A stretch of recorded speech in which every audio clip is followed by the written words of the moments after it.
Welcome, ladies and gentlemen, to the NAISCC Race Car Graveyard Truck Series on Monday night at Freaky Fast Broadcasting. The truck drivers going to be trying to test their fates once more, as last week the bounty claimed by that of Mark Whitley after one of the most exciting overtime attempts on Freaky Fast Broadcasting. We're driving for 5 wide, 3 wide at Texas, but tonight they tackle one of the toughest courses of just a mile. It's the Milwaukee Mile for that of the Race Car Graveyard 135, and you're already seeing drivers testing their fates at a turn number 4. My name is Sam Dyer. Joining me is Zach Hall, and Zach, you have a little bit more information on what's going on with these drivers here tonight, but it's the Milwaukee Mile. What are you expecting to see for these drivers? Well, like you said, after last week's finish, what do we expect to see here this week is what is going to be the big question, I think, on a lot of these drivers' mind. As we enter the Milwaukee Mile, one of the toughest and trickiest racing surfaces on all of iRacing. This is the oldest operating motor speedway track in the world, so it has got a lot of history here. A lot of very famous people have won on this surface itself, and also just one of the most unique surfaces. It's a 1 mile racing surface, very similar to somewhat you would see at New Hampshire or Martinsville. Very similar to that, but very different in the corners. This track, very bumpy, technical, and the corner's not shaped very normal. It's got almost like a jagged points where it sticks out farther here at the apex and it comes back in and it sticks back out. It's so tough. And also, I can tell you, these guys, just for doing little test laps this week, they're going to be struggling off those exits. It's all about putting the power down on the exit, and it's going to be very easy on cold tires, especially to loop these trucks coming out of turn 2 and turn 4. We're going to be watching, I think, for that all night here, as I think that's going to be Calamity Corner, turn 2 and turn 4. Yeah, and that's really, we were also talking about this before we went live about how the cold tires is going to be a big issue, and that means the start of the race and all the restarts that we might be having here tonight got to be the danger zone for most of these drivers at the start as practice is coming to a close. But just want to give note, the top 3 drivers on our ticker, those are the only 3 drivers currently with 2 wins this season. We'll see if one of those 3, of Vincent Sora, Mark Whitley, and Danny Cochran, could possibly become the first driver to have 3 wins this season and be the most winningest driver so far of the season. It's race number 9.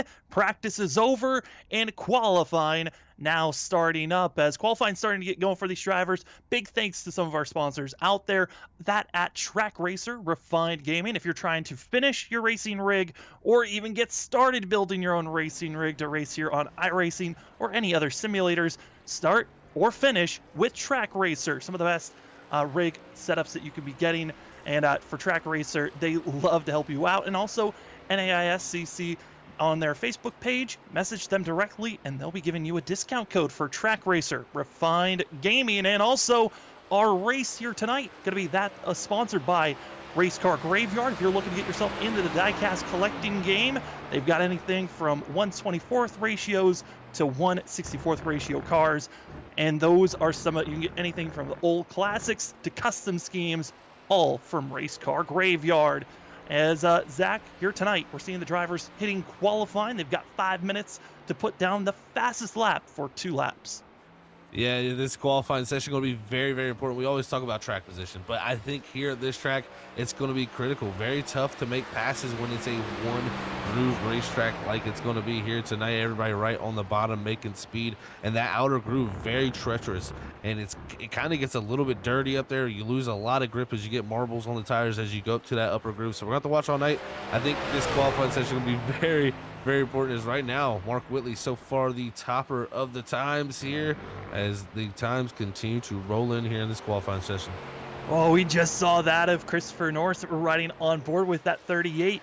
Got really on top of the rumble strips on that yellow strip on the inside, almost getting into the grass. But after a lap, we've seen the 38 just drifting into the wall as we hop on board with Tom Bourne in the 31. And Zach, we have not seen, there's a few newcomers that we have not seen here tonight, but we haven't seen Tom Bourne since Rockingham, which has been his only start of the season. We'll see what the 31 has for us here tonight. It's going to be interesting to see. He's definitely a heavy hitter. We've seen him at other leagues perform very well, so we'll have to see what Tom Bourne can do here tonight in Milwaukee. And I'm pretty sure it's one of his first times here at the Milwaukee Mile, so definitely a learning experience for him, but he'll pick it up as this race goes. And got to also think 65 laps for that first stage here tonight, Sam. I don't think they're going to have any issues with fuel, looking around 75 to 80 laps on a full tank. So I don't think we're going to have any issues with green flag pit stops, but it's still, when those cautions I think will come out, that's going to be the question of when you want to pit. Oh, absolutely. As Tom Bourne come to a close with his times, with ninth currently on the board, as 25 drivers have already hit the course and have put down times. We're waiting for just a few more, and oh boy, there's that off turn 4 exactly we're noting on. 24, hard in the wall. Mark Morales Jr. looks like his qualifying could be done just like that. Yeah, it looks like he's parked on the barrels there and not going to be able to complete that lap. And it's so easy to do, Sam, especially off of 4. 2 is a very difficult corner also, but the way 4 is kind of treacherous. It tricks you almost. You think you want to get wide on the exit a little bit earlier and get out towards that wall, but as you go out there, the car really loses a lot of grip, and you want to keep it very much tucked down to that inside line near that curb all the way around the corner, and really late on exit also to keep that straight exit to keep the momentum down the straightaway. I think that's a common thing we're going to see. You never know. These guys could, prevail and get through that condition, but at the same time, I think somebody here tonight will fall victim to that condition off of 4. And I think the big question is how many drivers are going to fall victim to it as well. As I was, talking to some of the drivers before this race, and especially I was talking with Tom Bourne because I was trying to talk him into even racing here tonight. But that 32, last time he raced was at Rockingham. That was probably one of the hardest tracks besides, Lime Rock Park road course racing. We've seen a lot of difficult racetracks throughout this season. This is only race number 9 of 13 for the regular season. So we're already past halfway. This is crunch time for a lot of drivers that want to make it to the playoffs, and only the top 16 get to move on to race for the playoffs. And for the upcoming racetracks, I mean, we've got ourselves Nashville and Martinsville, our next 2 racetracks, Zach. So it does not get any easier from this point on, as we've only got ourselves about 20 more seconds left in qualifying. Yeah, these next 4 weeks after tonight will be very critical to see who is in that position to make it to those playoffs, Sam. And yeah, those tracks looming, Nashville, Martinsville, you got Pocono in the middle there, but then you also got Richmond. So 3 tracks that are very much unknown for a lot of these drivers. It's going to be wild. I mean, even Pocono, we've seen it get wild with, this crazy restarts at that track. So 4 wild weeks ahead of us before we head off into the playoffs. And just like that, qualifying comes to a close. And with qualifying being over, we got to give a huge thanks to that at Hot Lap Designs. If you're looking to get any iRacing schemes for your car, as well as your tracksuit and helmet, Hot Lap Designs can do it for you. As big thanks to Hot Lap Designs for being our qualifying results sponsor. As we take a look at our top 10 and the rest of the field on where they lie. First, going to be that of Brandon Colley, as well as Vincent Soar going to be in second, your first row. Row number 2, going to be that of Danny Cochran and Mark Whitley.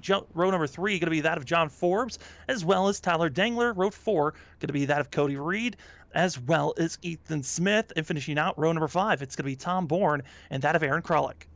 In the 11th position, it's going to be Trevor Earhart in that 99. Followed up beside him in 12th will be Sean Huffstetter. 13th is going to go to James Lovin in the 56. 14th, Max Foner. 15th position tonight is going to be Alexander Light. 16th going to go to Joshua Freed in the 8 machine. 17th is going to go to the 29 of Kyle Guildhouse. 18th back to Jonathan Smith in the 32, a first comer here tonight.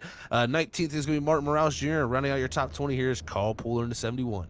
And finishing out your 29 drivers is going to be that of Anthony Ludi, as well as John McAdams, Gregory Shaw, Cody Dorsey, that of Christopher Norris, Tanner Johnson, Ryan Ferraro, that of Christopher Couric, as well as Kurt Schwarzer. And, looking at these drivers that are further back, we've seen Tanner Johnson move his way forward as well. Christopher Norris has been a surprise at some races where he can just find consistency at the end. I think the biggest surprises of drivers back here, Gregory Shaw and Ryan Ferraro. Those are 2 drivers we've seen be aggressive at times, willing to move forward, and those are going to be the 2 that I've got my eyes on outside of the top 20 to make some moves forward. But up front, it's out of Brandon Colley, Vincent Soar, Danny Cochran, Mark Whitley, and John Forbes. Zach, that's a strong top 5 that we're seeing here. Very, very strong top 5, and that one car starting out front in the number 1 position. Colley looking strong here. We've seen him at Darlington get the win there with some good fuel strategy. Is tonight here to get that second win and join Mark Whitley, Danny Cochran, and Vincent Sora. We'll have to see, though. I want to give a big thank you to everyone joining us here tonight. Monday Night Racing. It's the NAISCC Race Car Graveyard Truck Series at that of the race car graveyard. 135 at the Milwaukee Mile. Pace car is off, and we are green for 135 laps. But stage one coming to the conclusion of lap 65. Into corner number one, it's already going to be Brandon Colley as well as Danny Cochran going to be side by side for third. But will Vincent Sora get a crossover move coming out two? Good run for the first two. There's second place, or at third place battle, sorry, is Danny Cochran and Mark Whitley in that 77 battling down here to 3 and 4. Whitley able to do a good job on the outside line to hang on, but I think it'll prevail out of turn 4 here as everybody on cold tires tiptoeing out of turn 4. Front five all going to be in line. It's not until you go back to battling for 8th place when you find some more side-by-side action, as it's going to be the 0-0 of Ethan Smith, Cody Dorsey going to be on top of one another. And when you're this close, Zach, anything could possibly happen for these drivers as everyone's just trying to get back in line, and it's Eric Kralik, and that'll be Ethan Smith still side-by-side into 3. Yeah, it's so tough when you're side by side like this, and it's hard to put the power down, especially the driver on the outside line. You know, Ethan Smith, he sees he's losing ground. He wants to put the power down to get the good exit there. But if you do that, you're going to spin the tires and lose the rear. But he's going to have to drop back here early in the going as we have our first caution. First caution, it's going to be that of John McAdams, going to be the driver that spun around, bringing out this yellow and automatically took a toe to pit road immediately for himself. As we'll take an instant replay. What happened to John McAdams? And we'll see here. Entering turn 3, and Zach, let's go down to turn 4. Yeah, this is kind of what I expected to see here early in the going, especially in stage 1. Everybody feeling out of the track, especially with the lower rubber conditions. You know, as the track builds rubber, the grip will get better, but you can see there, he's almost even on the straightaway and still loses it. It's very tough to put the power down out of 4 in a very low grip situation. You can see major damage to the front as he hits the barrels. He's got the, like you said, toe it, the pit road there, Sam. So early into the night here as he already brings it behind the wall for John McAdams. Yeah, and, you know, watching that replay, we also saw a lot of the drivers even in front of McAdams that were getting squirrely. We saw Tanner Johnson get a little bit haywire. Also that of Christopher Norris, all getting slightly sideways. So everyone throughout this field all trying to hold on. But because of this first yellow, we're going to see if anyone decides to come into pit road. It looks like no one feeling like taking that test. Zach, seems like track position way more important. Yeah, I think everybody says, you know what, why get some more cold tires on? Because it's really, I feel like the first 2 or 3 laps that you have to really, really tiptoe with this setup and get around the track to make sure you have the heat and temp build up. So right now, I feel like they're in a perfect condition, but right here after this caution, of course, you get the recycle of the heat. You know, they got a little bit of heat build up, then they throw the caution, everything cools these tires back down. It's going to be interesting to see what this does to the balance of the racetrack. These guys are going to pay attention to that. You might see a few of them swerving to get a little bit of heat build up and get any type of debris off the car there. As you see actually Brandon Colley do that, as I say, he's trying to get a little bit of heat build up because, man, I'm telling you, cold temps in those tires, this track is very, very slick on this set. Is bobbing and weaving back and forth, is that one of the only ways that you really can warm up the tires under, pacing laps for these drivers? Are there any other types of ways that you can warm up these tires before going green? Well, a big thing you can do also to get the rears, mostly the rears is where you're going to see a little bit of a different strategy there. When he's weaving like that, he's mostly trying to clean the tires off and build a little bit of heat. You can build heat in the front tires by dragging that brake a little bit. It will cause the heat in that brake pad to somewhat, in the brake disc to go into the rim of the tire and heat up that front tire. But another way to heat up the rears is actually doing little burnouts. You see these guys will slow down and take off real quick, and that'll actually, just kind of clean the surface of the tire off. Not try to give too much damage to it, but you want to get a little bit of energy built up into it. So you have some options out there, but it's always a risk versus reward thing. Am I taking away tire wear? Am I hurting my tires doing this? Or is this going to make my balance worse? It's always a touch and go situation when you're out there as a driver. Absolutely. As the field has stacked up, pace car lights are off. We're getting ready to go green once again. It's Brandon Colley, Vincent Sora, Danny Cochran, Mark Whitley, and that of Tyler Dangler going to be your top 5. You see those manufacturers. It's a lot more of a driver's preference on what manufacturer you want to be running on iRacing, and you see a lot of Chevys and a little bit of a mixture of Fords and Toyotas, but the pace car pulls off, and we're green once again for that of the race car graveyard. 135 drivers marching into turn number 1. It's side by side all through the field, but Vincent Sora going extremely wide. It's almost 3 wide for that a second. Yeah, and almost contact between the two teammates that we see at Las Vegas between Cochran and Soares. Cochran takes a home third there. He's going to cover off the inside to Mark Whitley, but so close, almost 3 wide. Vincent Soares really missed the corner there as Brandon Colley tries to drive away here as the field really battling from that 5th position on backwards. Well, quick question with all the drivers out there was how well could they clean themselves up and get in line? Well, right now the front 4 have done so easily. It's the battle for 5th currently side by side. It's Tyler Dangler and Cody Reed that are really battling so hard against one another. And it's great to see these drivers. Cody Reed, he has shown speed to be up front, but it always seems like he gets caught up in a wreck that pushes him back. Tyler Dangler had tried to have one of his best runs of the season currently for the 19. Great job by him getting the power down out of 4. Tyler Dingler early into the top 5. What a drive for him there. Like you said, Sam, that's good to see out of that truck. But also Cody Reed, he's a driver looking to just bring it home from where he's at right now. And looking at a good spot as Tom Bourne actually makes a pass, I believe, on John Forbes there in the 31. So he's moving up now up to the 8th position for Tom Bourne. And one of our biggest movers of the night, Ashley's going to be in 7th place. That is the 0-1 of Aaron Kralik. That's slowly moving forward up 3 positions for himself. But it's John Forbes in the 11, though, back to 10th place. Biggest loser, he's lost the most, down 5 positions from where he started of the drivers that started up in the top 10. Yeah, Forbes was a driver really coming into the night. I was thinking, could this be his chance? And, we look at the drivers up there in the points. He's one of the drivers right there in the mix, but doesn't have that win to go along with that. The other drivers, he's around in the points. So I'm looking for Forbes at some point to step up here and get a win. He's had the speed and just not had the luck really to go with it. Right now, struggling in the early goings here at Milwaukee. And as we're continuing to watch and see the drivers that are in the middle and trying to stay in the top 10, our front 4, they are pulling away from the rest of the pack. It's that of Brandon Colley. It's a half a second over to 2nd place. You kind of see just a lingering of the green of the 00. Ethan Smith trying to get aggressive and gets underneath that of Eric Kralik going to turn 3 and out of turn 4. 00 making some moves, but Zach, you heard a little bit more about Ethan Smith before this race.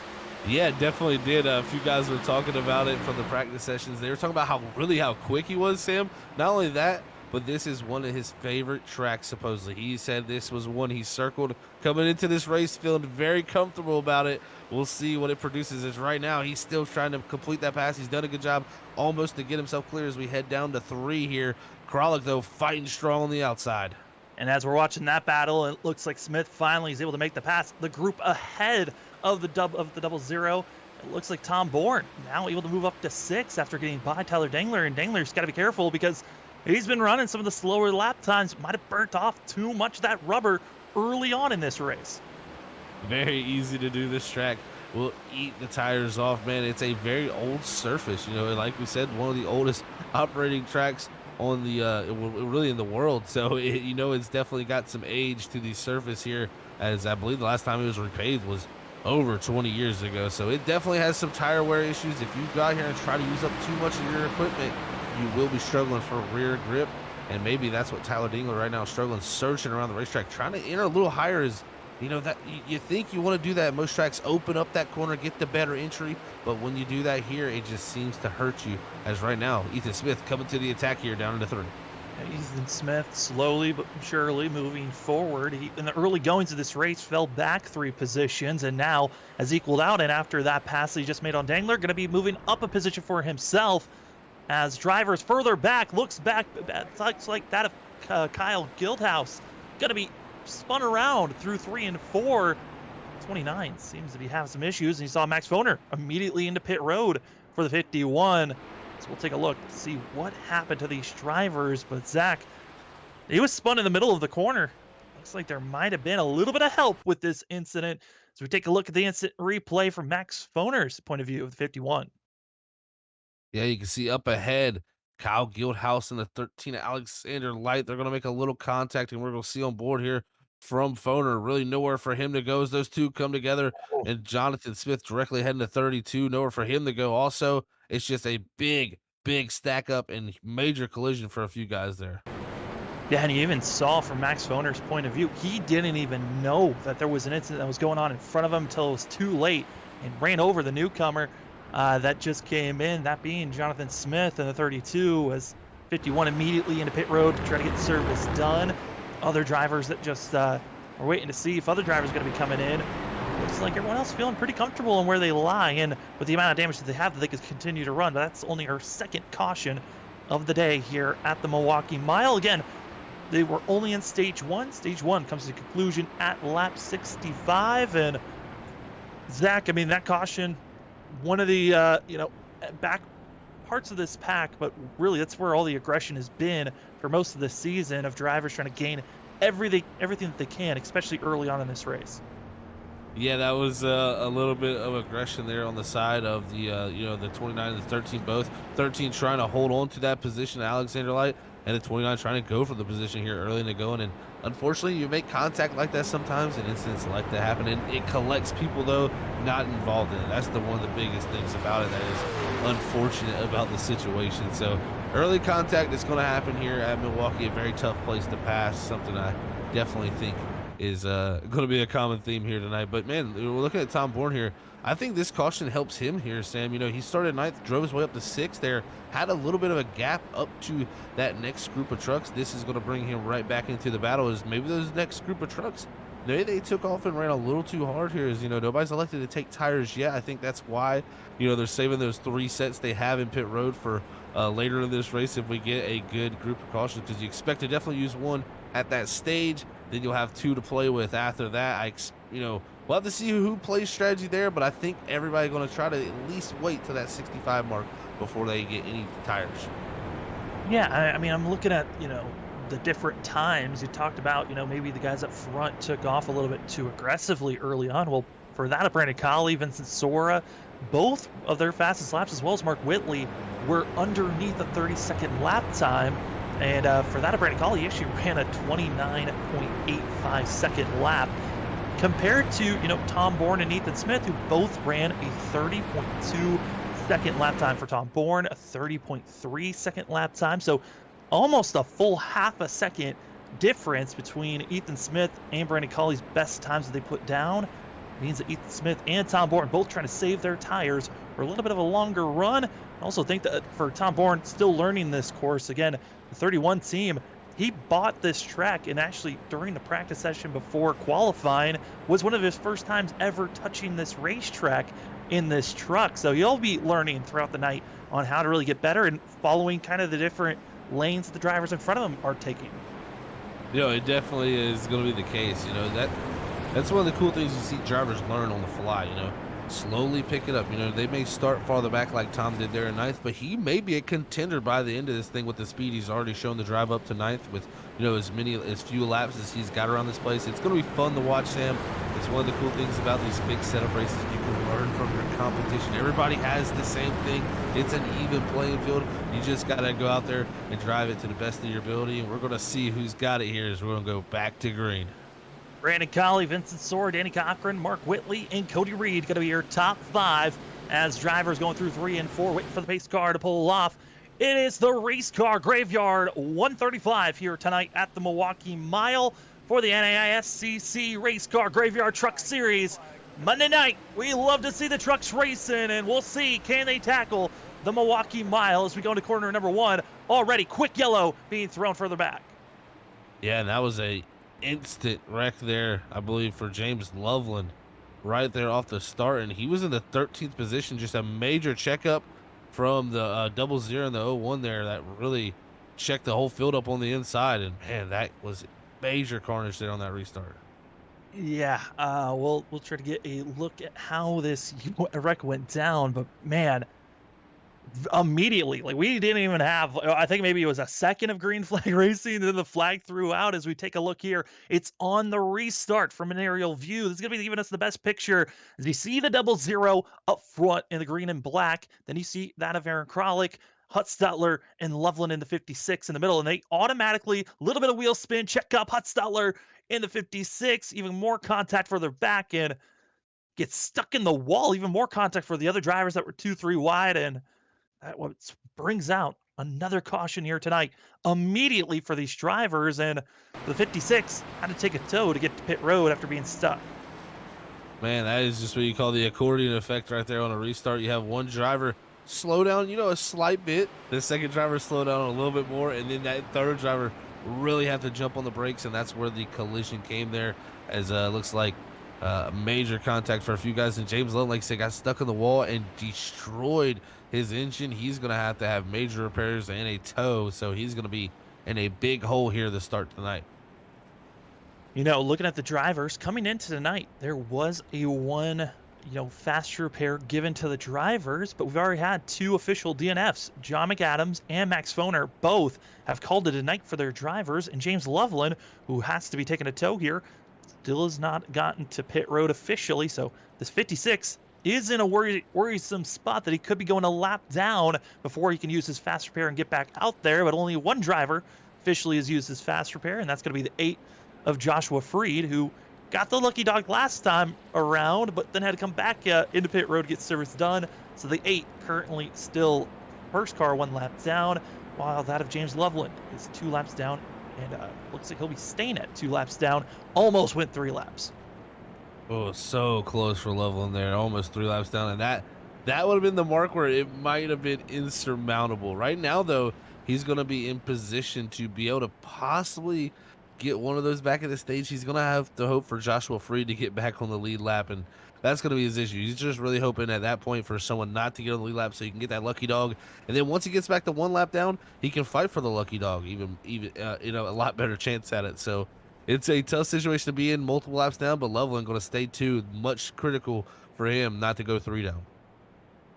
As drivers are still pacing, gives us time to talk about some of our sponsors here at Freaky Fast Broadcasting. Starting things off with McConey Setup Shop.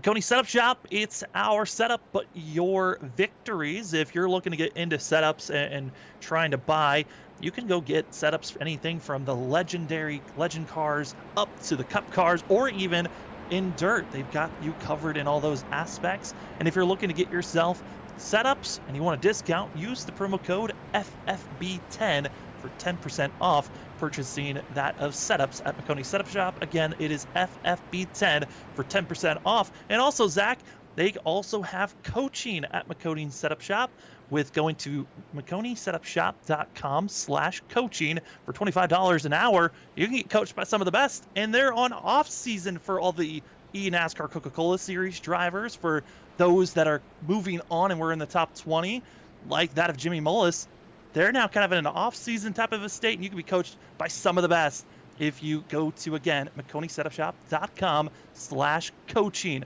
McConey Setup Shop. They're our setups, but they're your victories. Drivers getting ready to go green once again. It's going to be that of Brandon Colley, Vincent Sword, Eddie Cochran, Mark Whitley, and Cody Reed. Going to be your front 5 as the pace car once again pulls it hard left, and the drivers take off immediately here for the race car graveyard. 135 into turn number 1. It's side by side for 3rd between Danny Cochran and Mark Whitley. Oh man, major carnage almost again. Ethan Smith in the 00 just did not get going once again, and it really stacked everything up. Luckily, everybody behind him has sorted it out, as Forbes going to be battling here in the 11 machine with Jonathan Smith. But man, oh man, I'm telling you, I don't know if Ethan Smith is having some type of issue here on the restarts, but it is definitely causing a problem with how slow he took off. Randy Colley took off immediately, but Vincent Sora able to make the pass for the lead, and our pole sitter now in trouble from going back from first and possibly even losing more ground as Danny Cochran on the inside. The two are going to get a great launch, but he's kind of, for that of Brandon Colley in the 1, he's stuck on the outside, which is going to be putting him in a train. He's got to find room to get low as he continues to lose positions. Yeah, worst case scenario for him in the 1 machine. He's got to be patient here, not spin the rear tires on the outside groove as Tom Bourne goes around. Major collision. Right into the inside wall and into the water barrels was the 31, bringing out our 4th caution of the night, and that nose is destroyed for the 31 team. And that's how easy it is to do. You see their side-by-side action between him and Brandon, and it just happens that quick, Sam. Man, oh man, turn 4 again, it strikes with how, how easy it is to lose grip there. Take a look at the instant replay. What happened to Tom Bournwell? He's on the inside. This is kind of similar to some of the other wrecks that we've seen of drivers that are really low on the exit, and it's just looking like if you're on the extreme low end coming out of these corners, Zach, it is not where you want to be out of turn 4. Yeah, it just all of a sudden just losing the rear there, and he just points straight at the barrels. There's really nothing he could do. He was along for the ride at that moment. And like you said, major damages. Everybody tries to squeeze through. Everybody does a good job of actually getting through there and not collecting any more cars there, man. But man, that is so interesting to see there. Tom Bourne running so good, working his way up, and then just one little mistake, and it goes around for the 31. Started ninth, moved up to battling for fourth, and then in the blink of an eye, now all the way back to 23rd position is Tom Bourne. But up front, the pass from Vincent Sora for making the lead, that is a very impactful pass to have for himself, as 15 and the two teammates, they almost made contact earlier on this race, but their goal, let's not have another Las Vegas incident. No, for sure. They're definitely keeping that one in the memory banks. Definitely if you're Vincent, he was on the wrong end of that deal there. And, Danny definitely didn't mean to do it. He was just going for the win. Had a little bump and major incident between them. But we could see happen again here. This is a track that you got to get your elbows out and try to use them. So we'll see how it works out here with the teammates. We've seen Brandon go from first to fourth there, almost in a worst case scenario, getting stuck on that outside line with everybody trained down low. We'll see what he can do restarting up here, up in the fourth position. But, man, it looks like one little mistake, and you can easily get pushed out the groove and lose multiple spots. And that's some good old short track racing if I've seen it. Oh, absolutely. And short track racing, it has been incredible to watch. And we're going to be seeing a lot of it as, again, we go to Nashville Super Speedway and then Martinsville.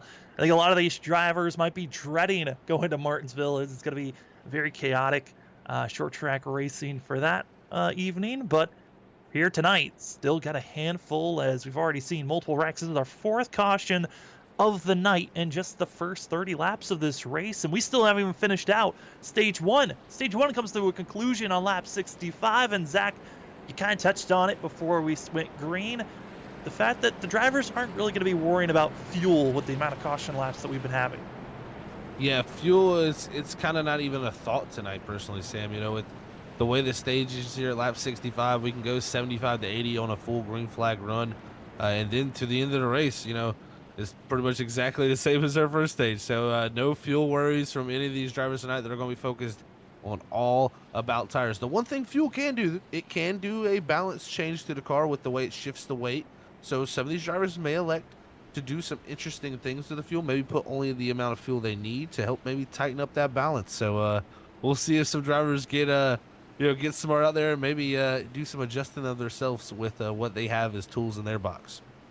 We'll have to take a look and see if they've got anything else to try to throw at this race and how to control it. It's Vincent Sora, Danny Cochran, Mark Whitley, Brandon Colley, and Cody Reed going to be your top five, with that of Tyler Dingler, Aaron Krolick, Ethan Smith, John Forbes, and that of Jonathan Smith going to be your top 10, as we are green once again for the race car graveyard 135, and the inside line really did not get going at all. Great timing for the teammates to already get Vincent Sora as well as Danny Cochran in line. Stuck on the outside, Brandon Colley, just like how we almost saw the one dropping back quickly right before that yellow came out. Well, he's right back to where he was before.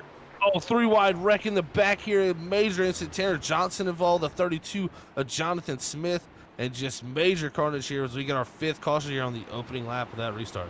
Alexander Light also going to be heavily involved in this one for the 13, and for a lot of these drivers, it's now trying to really put some of these trucks into pit road and make the discussion, do I want to use my fast repair this early on? Here's a closer look as you threw it out there, Zach. They were three wide.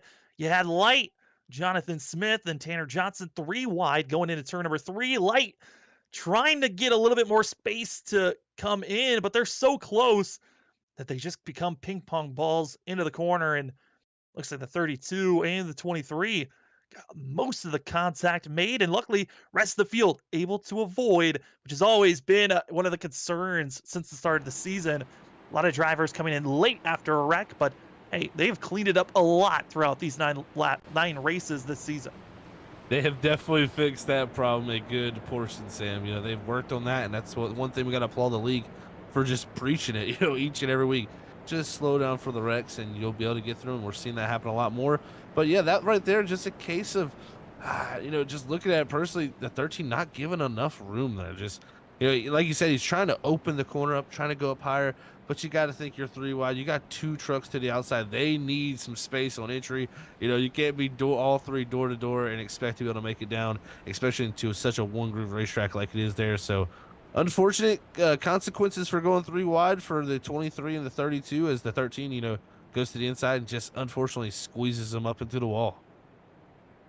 Yeah, just little things, especially at a course like the Milwaukee Mile. Touched on it. A lot of drivers.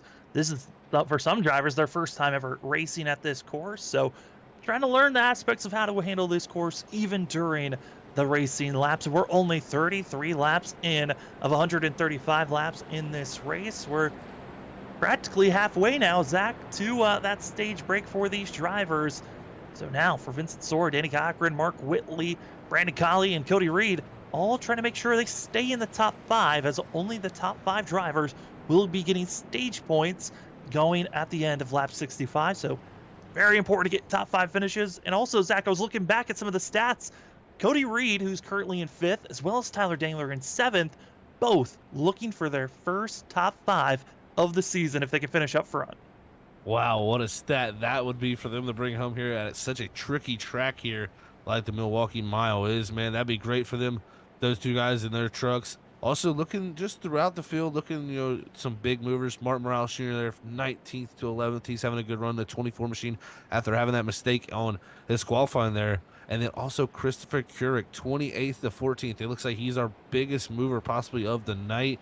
And, man, what a drive he's been on in that 69 machine. So congrats to him for making his way through some of this carnage we've had here. As we've had 5 cautions.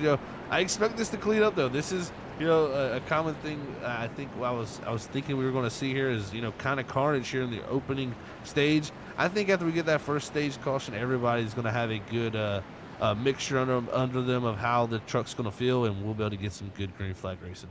Yeah, I mean, you look throughout the field, and there's some drivers that you're just like, I want to note on. I want to say, hey, they're doing well. But at the same time, you're like, I don't want to put a commentator's curse on them, as that is very well known to be pointing out, hey, this driver's doing good, and then they get hit with being involved in the next wreck. But up front still, Vincent Soar, Danny Cochran, Mark Whitley, Brandon Colley, and Eric Hollick going to be your top 5 as we get ready to go green here once again. 5th caution of the night, as we are still trying to get to stage 1 at lap 65, and then we get to race it to the end. Only the top 5 get those bonus points, as wait for the pace car to make that hard turn to the left, and then we get racing once again. Pace car pulls off, and drivers getting ready to go. It's the race car graveyard, 135. We are green once again. Vincent Sora, Danny Cochran. Cochran did not get the best launch he could have gotten. Here comes Mark Whitley to the inside. And you see if Brandon Colley can take advantage of that and slide down underneath the 2 machine. It looks like he had major contact there. Oh, they're all going to slide off the corner here. Is now the 25 of Reed held onto that car, man. I do not know how he did that, but Cochran going to slide back to 4th as Whitley up to 2nd, Colley up to 3rd. They're slipping and sliding, and really it's Cody Reed that somehow holds on. It might have pushed up the 0-1 of Bernard Kralik, who's now stuck to the outside. Going to be losing a little bit of ground to that of John Ford. And up front, top 4, Vincent Soar, Mark Whitley, Brandon Colley, Danny Cochran losing 2 positions on that restart, as we see the 0-1 trying to hold off from that of Tyler Dangler, who Dangler at one moment was up in the top 5. That's right. He drove up to that top 5, and now Ethan Smith going to dive underneath him. Very late move. Good look from Tyler Dingler there. He could have closed the door how late a move that was, and we would have had an incident, because Ethan Smith, he was not giving in. He was trying to make the pass, and there he goes by Tyler Dingler to take that 8th position. Also got Trevor Earhart. He's been moving his way forward from the 11th starting spot, trying to break his way up into the top 9. Right on the back bumper of the 0-0, and getting to see that of Trevor Earhart, Tyler Dangler, and their little bicker of where they want to place themselves, and we're still right on board with the 0-0 of Ethan Smith. And Smith, I mean, he's certainly in his mirror, getting a great view, but at the same time, you can see coming into these corners a little bit aggressive, Zach, as he's really having a much higher apex than everyone else.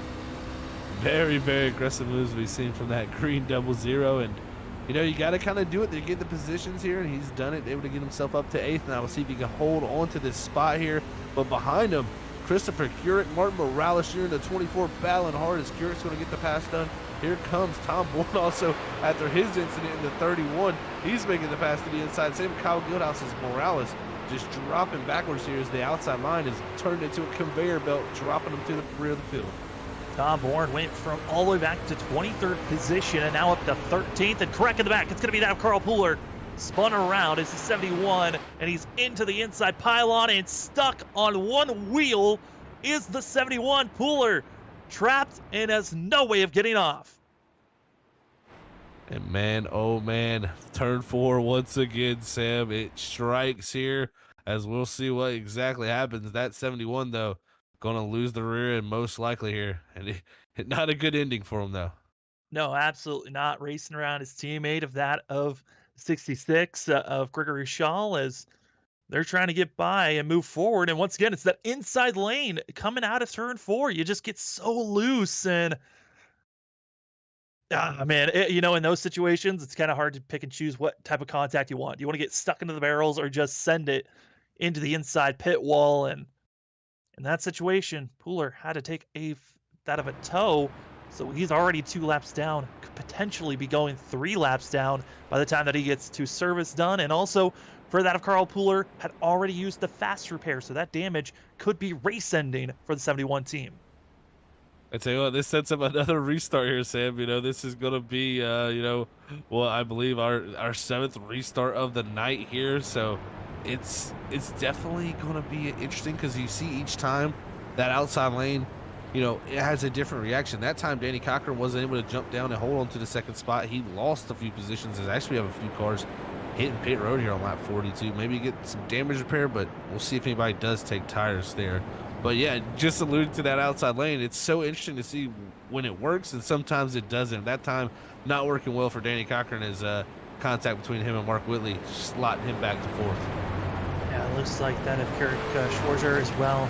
Kurt Schwarzer going to be joined with that of Anthony Ludi and Christopher Norris. All 3 of those drivers going to get service done. For the 95, looks like going to be taking some tires and taking off. While the 86 as well as the 38 just getting repairs done, a little bit of topped off with fuel. Moving forward as most of the field is not coming to pit road, as still our front 5 going to be Vincent Sora, Mark Whitley, Brandon Colley, Danny Cochran, and Cody Reed. Feels like our top 5 have been pretty similar for most of this race, Zach, but it's been that 5th place position that's been kind of doing a little bit of a cycle of who's there and who's not. Been seeing a lot of drivers trying to stay in the top 5 as only the top 5 get bonus points at the end of lap 65. Yeah, and other than Cody Reed, everybody started in the top 5. And then, if you look back at 6th, John Forbes, he was the guy who started in the top 5. He dropped back to 11th at one point in the early going of this race. So he's marched his way back up to almost where he started. So maybe he could crack himself back in the top 5, and we'll have all 5 of the guys who started up there in position for stage points. But again, those stage points so critical for a few of these guys. The guys that we have right now in the stage points position, Vincent Sora, Mark Whitley, Brandon Colley, Danny Cochran, not too big of an issue for them. They have race wins and stats like that to help them back up their playoffs, to get into it. But Cody Reed, he's a driver I think that's going to really benefit from these points here in this 5th position if he can hold on. Yeah, Zach, looking at the drivers, we noted on track position during qualifying and also drivers being super aggressive, and for some that were saving their tires, maybe a lot of these cautions are helping. But I'm curious and looking, we've got our top 5 that have been pretty much our top 5 for most of this race. You look back at the drivers that have been saving, that's John Forbes, Aaron Kralik, as well as, Ethan Smith. I think the biggest driver that's been trying to save his tires is that of Trevor Earhart and Sean Hutztetler. But for Sean Hutztetler, he's got some back rear end damage. So I'm wondering if, for the drivers that are staying back with the amount of cautions we're having, if they're even going to have time to get up to the top 5 with the amount of cautions we can have. It's so tough. That's the one thing that you gotta hope is for green flag laps if you're saving tires. You get a bunch of cautions, that saving is not going to do you anything but actually put you farther back into the field and really hurt your chances. So maybe you'll see a few guys switch, a switch here and say, hey, I gotta go full bore here because this stage is coming up very quickly, and that's probably when we'll be looking to get a new set of tires. Excited to see how this restart's going to go. Thank you for spending your Monday night with us on Freaky Fast Broadcasting. It's the NAISCC Race Car Graveyard Truck Series for the Race Car Graveyard 135 at the Milwaukee Mile, where green once again and it's side by side for second place. Brandon Colley, great run and restart for himself. We'll see if Mark Whitley can hold on with a run out of turn 2. What a run there. Whitley able to get a good shot off of turn 2 on that outside line. Can Brandon Colley in the one machine make it stick on the bottom line? He's sliding a little bit on entry there as we're riding on board with Danny Cochran. He's going to get a good view here of the battle off of 4. And look at that run, though, from Brandon Colley. He's able to pull a nose ahead here as he goes down to 1. It looks like he'll have the position maybe. Going into turns 1 and 2, it seems like the inside line is the more preferred lane to be, but you look at the drivers that are on the inside coming out of turn 4. That has been the danger zone all night long. That has been bringing out yellows as our top out 6 all get in line. It's the question of who wants to make the big move here, and will it be that of Brandon Colley that thinks about possibly using the bumper here as we ride on board with the 2 of Danny Cochran's back bumpers, seeing Cody Reed in 5th place, just trying to make sure he doesn't lose that 5th place position and gets bonus points for himself. As for Cody Reed, he's pretty far back. He's back in 27th in points as yellow flies. Big wreck in the back. Yeah, it's turn 4 striking once again. I believe Ryan Ferraro in the 12 is the start of this incident here, losing his truck off of turn 4 to make contact with a 13 Alexander Light. To take a look at the incident on the replay, Ryan Ferraro Light side by side through the centers of 3 and 4, and it's gonna be Light on the inside. Can already see the rear end go around for Ferraro, making contact and gets bumped in the back bumper, and away they go. And it's been a very common theme. You know, I brought it up in the pre-race, Sam, about that being a struggle point of here tonight for these guys getting out of the corner here. I didn't expect it to be as bad as it was, but man, a few guys definitely struggling with that rear traction. And it's one of those things that happens so fast. That's why you're seeing a lot of these incidents be major incidents and just all of a sudden out of nowhere lose the truck, because it's just the grip level there as you're coming off of 4. It just slowly gets worse and worse as you build the speed up, and it easily snaps around here easily on these trucks here tonight, as especially these cold temperatures. That also is playing into the colder tires, and the tires not getting probably as hot as they normally would to have as much grip. So higher speeds, faster times is going to equate to a little bit more on edge, as what we've seen here at turn 4 tonight. Yeah, speaking of the weather, gotta say, we were looking at the weather during practice, and it was, similar, pretty warm. It was in triple digits for track temps, so it was pretty hot as we take a look here. But on that far right on the top of your screen, you see it 82 degrees Fahrenheit for track temp, as it's 65 for ambient temperature. But Zach, that is extremely low. That is about 20 degrees cooler than what the drivers were dealing with during practice. Yeah, and that has a huge effect, Sam. Not only is it going to speed the track up, but it's going to have a major effect to the grip level of the track. You think about it, yeah, the grip level, it's going to go up. The grip level does. But also with that grip level going up, the speeds increase. When the speeds increase, you're a little bit more on the edge of that grip level. So I think that's why we're seeing maybe a common theme of guys getting a little bit over that grip, and it really biting them fast there, as off of 4, we've had... we're going to get some flowers and bouquets to put down there for all the unfortunate incidents we've had here tonight. Absolutely, as we're coming up to 15 laps to go before stage comes to a close. Thanks for joining us again Monday night here on Freaky Fast Broadcasting. My name is Sam Dyer. With me is Zach Hall up at the booth, and running productions is that of Robert Moyer Jr. Big thanks to Robert for running all the graphics here tonight and all the camera views that you get to see here on Freaky Fast Broadcasting. As up front, Vincent Sora, Brandon Colley, Mark Whitley, Danny Cochran, and Cody Reed going to be your top 5 for the drivers currently, as it's going to be a test to see who can hold on and really hold off the drivers that are behind that might have been trying to save their tires, as top 5 have been staying the same for the past about 15 laps. Will this restart change everything here? And drivers that are looking faster, behind everyone outside of the top 10, Zach, Tom Bourne, he's now moved up to 11th. He's one of our biggest, chargers after falling back with everyone else. Yeah, I mean, you would have thought he'd been out of this race with that damage he had. Like you said earlier, faster pair in the back pocket. He uses it, climbs his way up, and has already got himself farther up almost than where he started. 2 more spots and he'll be where he started. So what a job by Tom Bourne there We'll see what he can do here in the closing laps of this stage to get some more track position to help him out. Because, I mean, really, at this point, it's kind of a reset for him. At this point, just doesn't need to get caught up in anything else. That 31, though, moving his way back on up front. And right before we go green, note of the drivers further back. Ryan Ferraro in the 12 has DQ'd for the evening. And also Carl Pooler, who is getting major repairs for the 71, back out on track, but underpowered, is that of Carl Pooler, who's trying to gain as many positions by just running laps. Up front, Vincent Sora, Brandon Colley, your front two as they wait for the pace car to pull off. And we will be green here for the race car graveyard 135 at Milwaukee. And already great launch by that of the 1, not trying to give any speed or little space between the 1 and the 15 up front, but it's side by side for that 3rd place position. That worked out perfectly, like you said there, Sam, for the 1, Brandon Colley. He wants to get down immediately from that outside line to that bottom lane. He does do it, getting into the 2nd position right now. And I tell you what, he was looking pretty strong once we had a few laps there. He was catching up to the back of the 15 before we had that incident to bring out that yellow. We'll see if he has anything for him in the closing laps of stage number 1. And all eyes going to be on the guys in the top 5, but yellow strikes. And it's going to be Christopher Norris bringing out this one back at 24th as C38.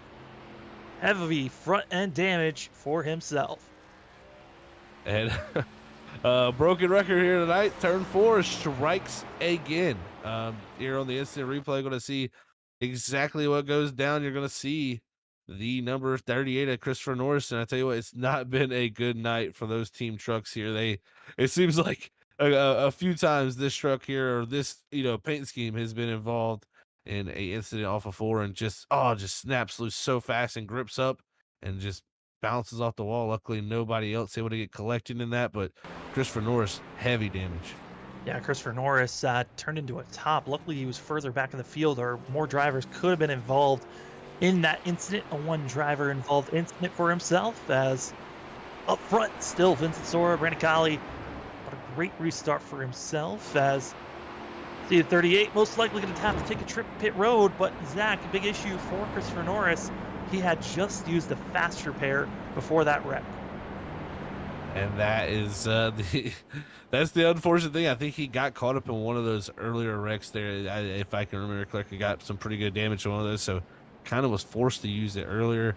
Now he's just gonna have to let his crew work on it. And sometimes you can have required repair here on iRacing, and that means you're gonna have to stay in your box. Hopefully for his sake, it's mostly just optional repair, and we'll see what type of times it takes for him on pit road. But at 38, definitely gonna be fixing it up the rest of the night.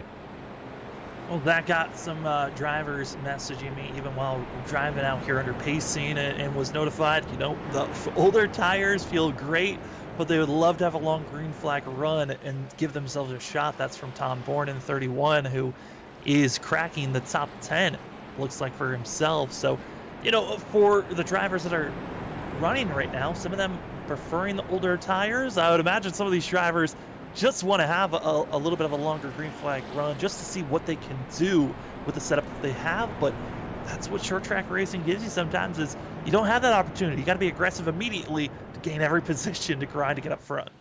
Yeah, sometimes you get these quick little sprints, like in these races, like with short track racing, and it's what we're seeing tonight, just quick little restarts. And I can't tell you how much as a driver this can get under your skin, is just, looking at how this works out each time. If you restart on the outside line, lose a few positions, you restart back on the inside line the next time, gain a few spots, and it's just a never ending cycle. And you just want green flag laps to be able to get in position that you feel where your pace is available to. You want to have fun, you want to get out there and have these laps. So we'll see what they can do. Like I said, I think this will clean up as the stage ends here later, and hopefully we get a long run to see who's really got the pace underneath themselves. This driver's been given the 1 to go, so we're stacked up, ready to go. Again, still same top 5. Vincent Sora, Brandon Colley, Mark Whitley, Danny Cochran, Cody Reed. But back behind them, it's John Forbes, Ethan Smith, Aaron Kralik, Trey Earhart, and Tom Bourne. Going to be your top 10. It's the drivers stacked up, ready to go. Vincent Sora waits for the pace car, and we are green. Once again, the 15 not wasting anyone's time and gets going as the 1 already finds space, ducks low. Gold get a great run through 1 and 2. Yeah, that was another good job getting him down inside. As we ride on board, you can see these guys all trying to figure it out down the back straightaway here. As it's side by side for third. Danny Cochran on the outside. He's going to send it and go way up the racetrack. It looks like Mark Whitley, though, going to be able to take that spot. Mark Whitley in the snow camo 77, trying to get himself a good run. As for Mark Whitley, what a race and what drama filled last week at Texas. It was everyone's hearts racing after that overtime race, and now 77 seeing himself surrounded. Our entire top four, all drivers that have won already this season. For three of our top four, though, they've won twice. Brandon Colley, he has not won since Darlington, and he'd love to get back into victory lane. Oh, big moment for Whitley as we ride on board with him.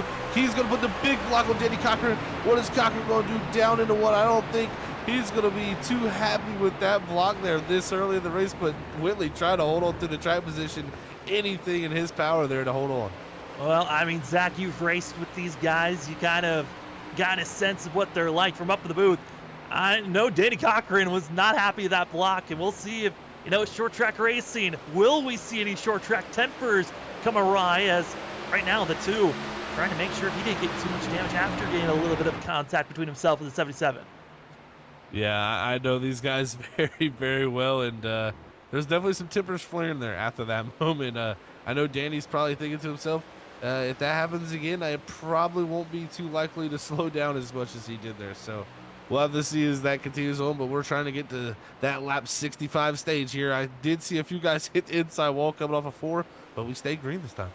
Yeah, I believe that driver that had contact fell back was Kyle Guildhouse, that was battling for an inside the top 15 run, and now has fallen back outside of the top 15. But up front, it's still 5 laps to go to see who's going to be in the top 5 to get those stage bonus points in.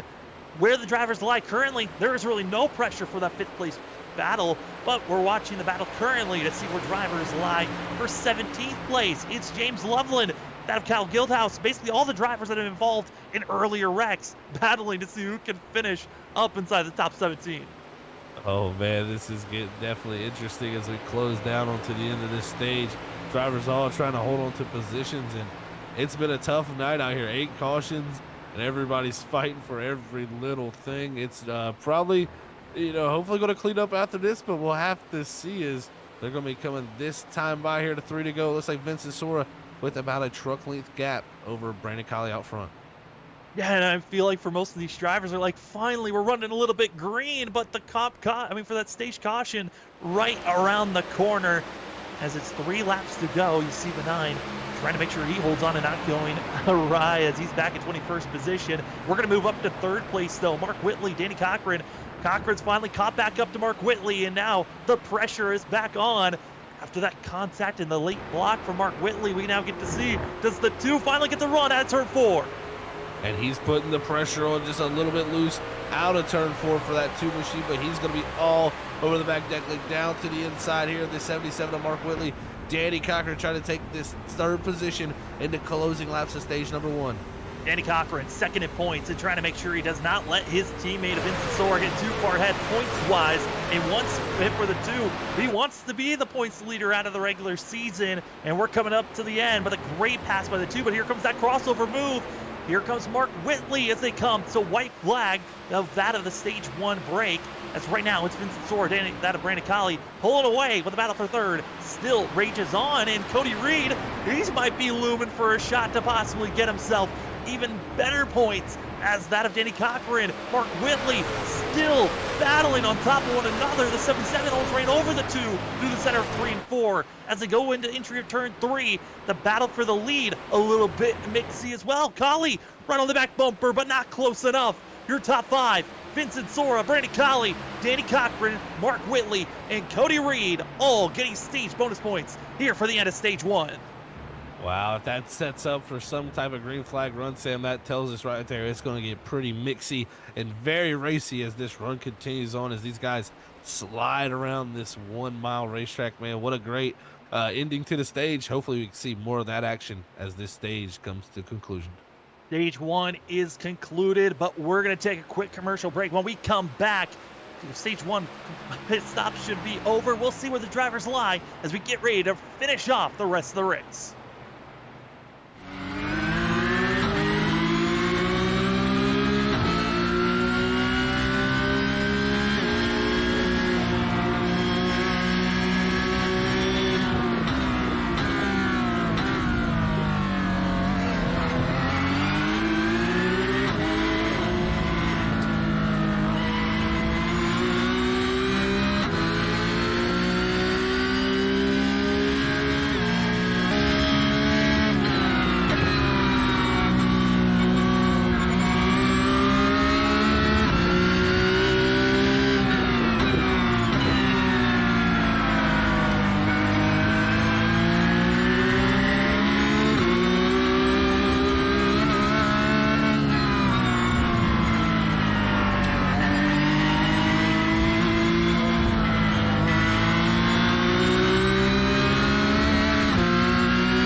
To be the best, you can't settle for the rest. There's a reason that McConey Setup Shop is trusted by more virtual and real-world tracks and companies than any other setup shop in iRacing. With partners such as Stafford Motor Speedway, the Nashville Fairgrounds Speedway, Five Flag Speedway, Speed 51, and more. When you want something done right, you go to the experts at McConey Setup Shop. With setups available for most series on both asphalt and dirt, built by a team of professional builders consisting of some of the top talents on the service, McConey Setup Shop LLC has what you need to hit the track with confidence. Head over to McConeySetupShop.com and learn why McConey Setup Shop is the official setup shop of Richmond Raceway Esports and is partnered with some of the largest names in virtual and real racing. And remember, at McConey Setup Shop, there are setups, but your victories.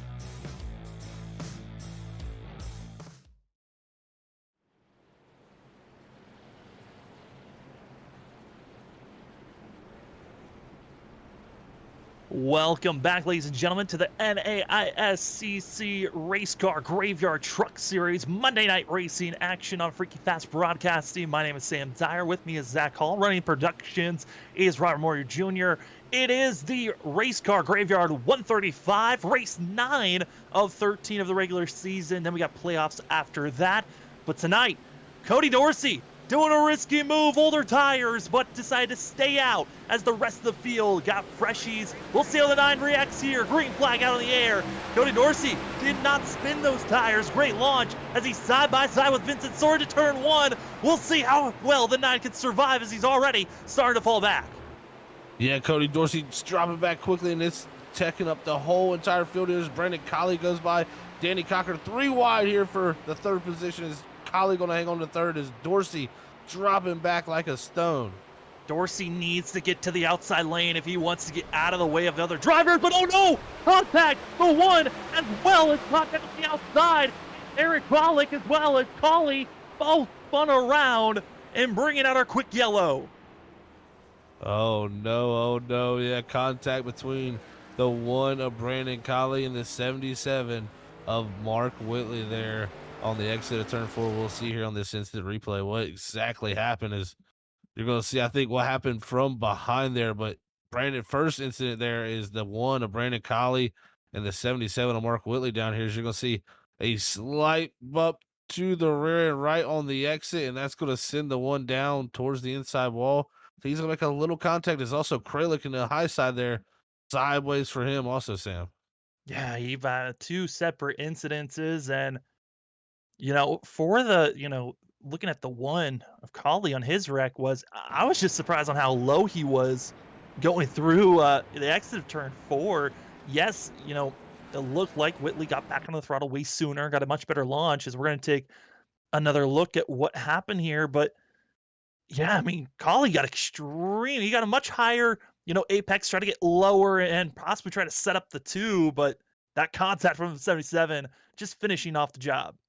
Yeah, he was definitely already loose there, a little bit crossed up on the exit. I think that was the cold tires catching him off guard there. And, that's so unfortunate for him because he's having such a good run. We've seen, though, Tom Bourne, who's worked his way back up to 8th, he was able to work his way back forward, but I'm sure Brandon Colley is going to be sitting there really kicking himself for that one there. Is looks like no damage really after he hit the wall, just a nice little scuff. But I tell you what, I think if I'm Vincent Soar, Danny Cochran, and Mark Whitley up here, these top 3, they're kind of breathing a sigh of relief because, he was one of their main competitors. Now it's putting him back there in the mix. Yeah, and for the drivers that decided to stay out, that of Cody Dorsey, with the timing of that yellow, decided to go back into pit road, get another set of tires. So the 9 going to be all the way back to 22nd position and out of the way of all the front runners that kind of, if anything, scared everyone at the start of this race because they were not sure how the 9 was going to react. Luckily, not too much carnage happened, but for sure, Brandon Colley did not want to be involved in that, nor did Aaron Kralik want to be involved in his wreck. So now we get to see how the drivers up front are going to be handling this. As it's Vincent Sora, Danny Cochran, Mark Whitley, that of Cody Reed, and now a newcomer up in the top 5. It's Ethan Smith. We noted on it. Felt comfortable and confident coming into tonight's race. Well, a top 5 finish would be great for this 00 team. It really would be. Ethan Smith, like I alluded to earlier in the race, this is one of his favorite tracks, and it's showing. He's had moments this season. Rockingham was a moment, really, I look back, and he showed a lot of speed and a lot of pace, just did not get the finish that he really wanted. So really, could tonight be that first time he breaks himself up there into that top 5? We'll have to see, Sam, but man, a good run nonetheless for Ethan Smith here at his favorite track. Oh, absolutely, as it's going to be that of Vince Sora, Danny Cochran, Mark Whitley, Cody Reed, and Ethan Smith going to be your top 5. John Forbes, Trevor Earhart, Tom Bourne, Gregory Shaw, and Tyler Dengler. What a jump up for Gregory Shaw, who's up to 9th. And then just outside the top 10, we find that of Christopher Carrick in the 69 and 11th, up 17 positions. Our biggest movers, Shaw and Carrick.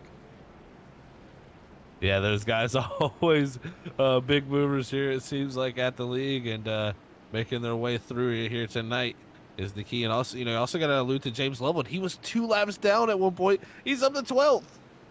Yeah, hey, it's never over, especially if you get caught up in stuff early, as we've only had officially 3 DNFs, and this is our 10th caution, 9 on-track incident to bring it out a yellow. We've had our stage break that brought out a yellow. We'll see how these drivers can continue to race on. Green flag in the air, and already the teammates gone in line and heading into turn number 1. Big restart here on this time, trying to get everybody down to that inside line. As you're on the outside line, you're thinking, how can I get down in position here? Is the yellow back out? Back out, and trying to figure out who brought out this yellow, as it was a pretty quick throw for these drivers, as I believe it was for Christopher Norris, who got a little bit of a tap that got him spun around from that of Carl Pooler.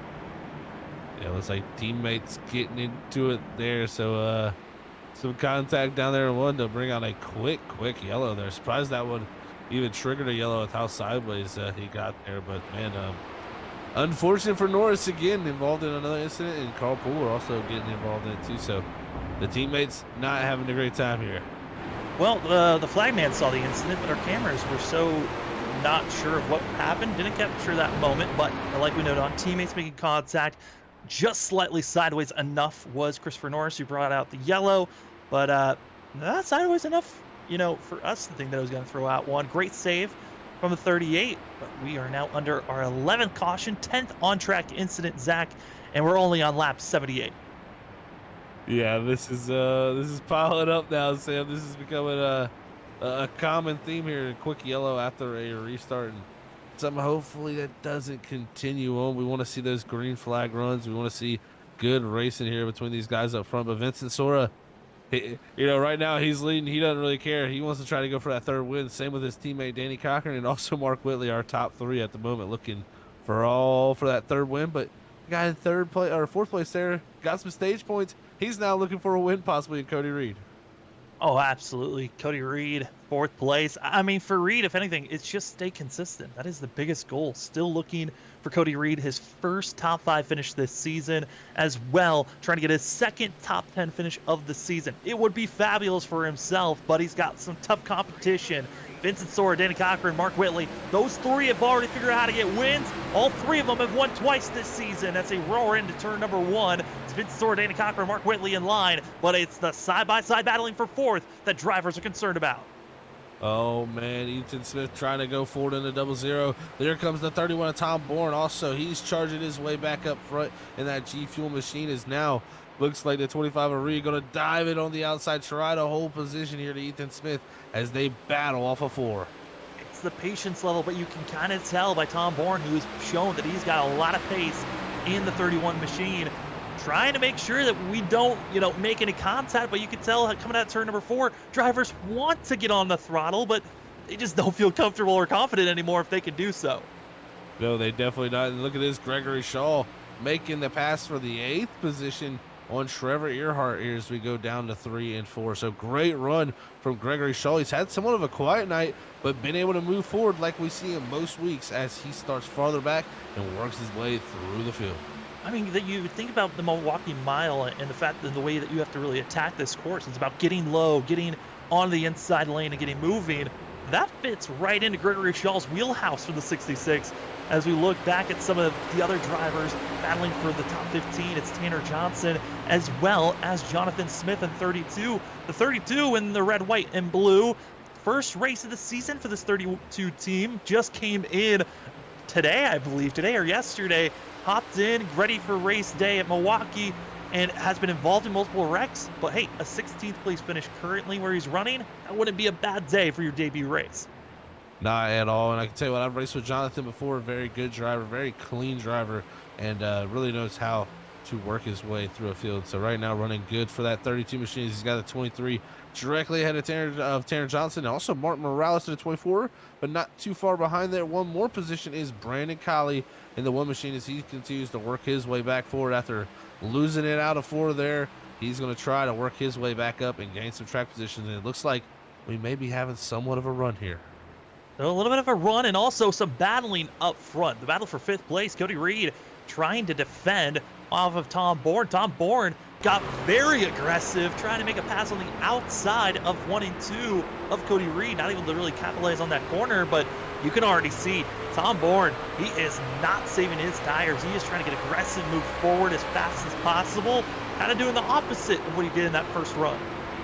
Yeah, definitely so. Trying to move forward as quickly as possible here in that 31 machine right now as he holds on to the 6th spot. But while all that transpired, we had a change from the lead. Danny Cochran in the 2 machine, he is checked out here a little bit, gained a little bit of gap on Vincent Sora and to Mark Whitley. It looks like he is really pushing this 2 machine, trying to get a gap. Is Whitley dead sideways out of 4? He's going to save it though. What great hands by that driver there to save that machine. But Cochran are late to go in here, finding pace that no one else has. Danny Cochran has put down earlier in the race the fastest lap out of all the drivers on their best lap time ran with a 29.865, running 3/10 off of that lap time, but still the fastest truck on track here as we're coming up to the start of lap 86. Danny Cochran putting on a clinic here after stage 1 is over and making the pass and looking to try to become the first driver in this truck series to get 3 wins in a season. Yeah, and he's really on a roll there, trying to get that job done. Look at this, Tom Bourne here in the 31 machine trying to get the pass done on Cody Reed in the 25. He's going to look to the inside here, down in 3 and 4, and he's going to make the pass. Tom Bourne now up into the top 5 here, 86 laps into this event. And now it's all about how quick is, oh no, Trevor Earhart into the wall and goes back in the field. They're flipping, oh no, Hutsteller involved, pulls the 32, not holding the brake as Hutsteller, probably gonna hold on, and oh no, more carnage late, the big one at the Milwaukee Mile. And that happened in a blink of an eye, just Trevor Earhart losing the rear. And man, oh man, we'll go back here on the replay here to see exactly how it all worked out here as we ride on board with Hutsteller. The incident happens up ahead. We see Earhart hit the wall, comes back up the racetrack. Nothing he can do, and Hutsteller nowhere to go. Unfortunate for him, and a few guys squeak by. Looks like Taryn Johnson squeaks by. Look at this, Brandon Colley barely getting by as Hutsteller's on his lid. The 32 of Jonathan Smith there involved also. Multiple trucks here. Heavy damage. Yeah, and you while we were riding on board with Hutsteller there, you could kind of tell is at this moment, we talked about not trying to run into Rex, but at the same time, Sean Hutsteller was not able to hold on to his brakes there at the end and kind of drifted up in front of Karlik as we ride on board with a 32 of that of Jonathan Smith and get a sense of what he could have done. Moose High thinks that he's going to be avoiding this carnage, and in a blink of an eye, no way to react to this. Yeah, it looked like he was possibly for a moment. The outside lane would be the place to go, but when Hutsteller hits the 99, that lane closes instantly. And like you said, Sam, there's really no reaction he can demand. I mean, the only thing he can do is lock up the brakes, and he's not slowing down in time. There's still going to be major contact. So unfortunate, and I think that may be into Jonathan Smith's night too, because he towed there, and I believe that's his fast repair also used before. So a lot of guys who possibly use a fast repair could have been taken out by that thing there as they get them all back under yellow. And the question was, Danny Cochran took the lead there, but how hard was he pushing? Also, Ethan Smith breaks his way up into the top 3s, I think. Did Mark Whitley hit pit road in the 77? Because, yeah, he did. He's coming off of pit road. Mark Whitley taking 4 fresh tires and coming into pit road, going to be all the way back in 18th position is the 77. Was running up in our top 4 and now going to be dropping back to 18th in the danger zone, you could say, especially with these older tires. There's potential chance of wheel spin and drivers get a little bit too aggressive as, you've got that Brandon Colley who's currently in 12th. He's going to be aggressive trying to get back up front.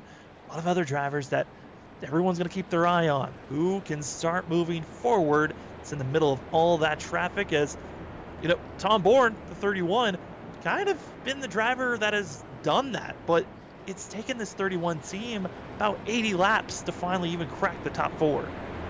Yeah, it's took a while. It's been a long journey for the 31 Tom Bourne, but I tell you what, Sam, nonetheless, he's done what exactly he wants to do. He's got to the highest position he's been to all night, and now has a chance to get reset here by this caution and see what he can do with the top 3.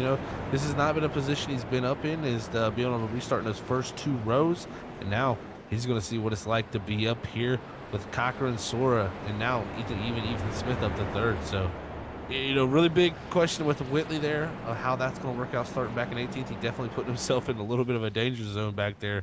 But, man, I tell you what, those tires, they could be valuable. We'll see how it plays out. This is going to be fun stuff to watch, man. I kind of like the call from Mark Whitley. Still has a fast repair for the 77. And also the drivers were given 3 sets of tires to work with here tonight. And this is right around the window that if you've got fresher tires, which most of the field's been running about 0.3 to a half a second off their best lap times, 77 could really get moving through this field, but it's the cold tires that's been the issue for most of the night. How is Mark Whitley, who's going to be trying to be aggressive early on in the back half of this field, how well can he cut through traffic when that rear end wants to spin out coming out of the corners? Yeah, this is going to be a wild restart nonetheless. Got some new players up front trying to get in position to be able to battle for this win coming down to it. Even Gregor Shaw working his way up to 66. We've seen a lot of drivers battling hard here tonight. Danny Cochran, Vincent Sawyer front 2 with that of Ethan Smith, Tom Bourne row number 2, and then you've got Cody Reed, John Forbes row number 3. We've had 11 on-track incidences, 12 cautions, and it's time to give it another restart as we are green once again for the race car graveyard 135 at the Milwaukee Mile. Teammates of that is, oh boy, Forbes Gregory Shaw contact. Loveland able to get by. Yellow comes out immediately. We saw all of that on screen. Yeah, that was right in front of our eyes right there, Sam. It's, man, the 11 of Forbes getting a little bit of help here. I believe from the 66 of Gregory Shaw there, and Loveland nowhere to go. Even Brandon Colley taking a little bit of damage there from that thing as we go back on the instant replay. Take a little bit of an aerial view, and you're going to see Gregory Shaw trying to go to the inside, forcing the issue, trying to get by Cody Reed. Tries to go 3 wide, and just a little bit of a bump to the 11 on the entry of the corner. But I noted on it, Gregory Shaw, one of the more aggressive drivers, willing to try to get everything he can. And once again, Brandon Colley just snuck by, but I think he might have gotten a little bit of contact on the rear end of the 11. Yeah, just a tiny bit, it seems like, but looking at his truck, it seems fine on the one. But yeah, you noted that Gregory Shaw, definitely one of the more aggressive drivers. He was looking to take it 3 wide, couldn't make it happen, and then just kind of blew the corner there, getting into the 11 machine, and that's unfortunate for John Forbes. Again, his, his consistent running up front, he was seeing it, but it's just been little incidents like that that really took him out late in the going of these races. But again, 13th caution of the night. It's been a wild one nonetheless to say here, and the league is sponsored by Race Car Graveyard, and the night's race is sponsored by Race Car Graveyard. We haven't had too many cars taken out by these incidents though. It's only about 5 cars added to that graveyard right now. Yeah, 3 official DNFs so far. That of Ryan Ferraro, Max Forbes, and it's also that of John McAdams. Those 3 drivers that officially have parked it for the night. Jonathan Smith still in pit road trying to get service done, as he already used his fast repair and was involved in that major wreck with Sean Hutzstutler and others. So trying to get as much repairs done, but over the radio you can tell the top about 8 a little frustrated with having that wreck because they want to get back to green flag racing, while the rest of the field kind of just gives everyone else another shot at the wild card restarts that we have of who knows who's going to go where. Yes, we had the chaotic finish and an amazing overtime run last week at Texas, and I think a lot of that madness is continuing to carry over here tonight. Yeah, Texas, I mean, from what we've seen there, that, like we coined it the greatest finish in freaking fast history. I mean, we don't know what's about to happen here tonight. I mean, we've seen a lot of cautions, but I tell you what, we get a wild green-white checker down to the end. We could be adding to those photo reels of photo finishes, because we've seen already some pretty interesting moments on the restarts. If 2 drivers battle hard, I would not be surprised to see some contact. And with as slick as this racetrack is, any little contact we've seen tonight usually has ended up in some type of wreck. So we could see some more drama building up before the end of this race is over. Well, it might not be more drama, but it's another truck that is going to DNF here tonight. Anthony Ludi going to be the 95, just parking it tonight. So was in 23rd position, but because of seeing Trevor Earhart and Carl Pooler still out on track, they are most likely going to take that position. So we could be seeing the 95 finishing out this race in 25th position.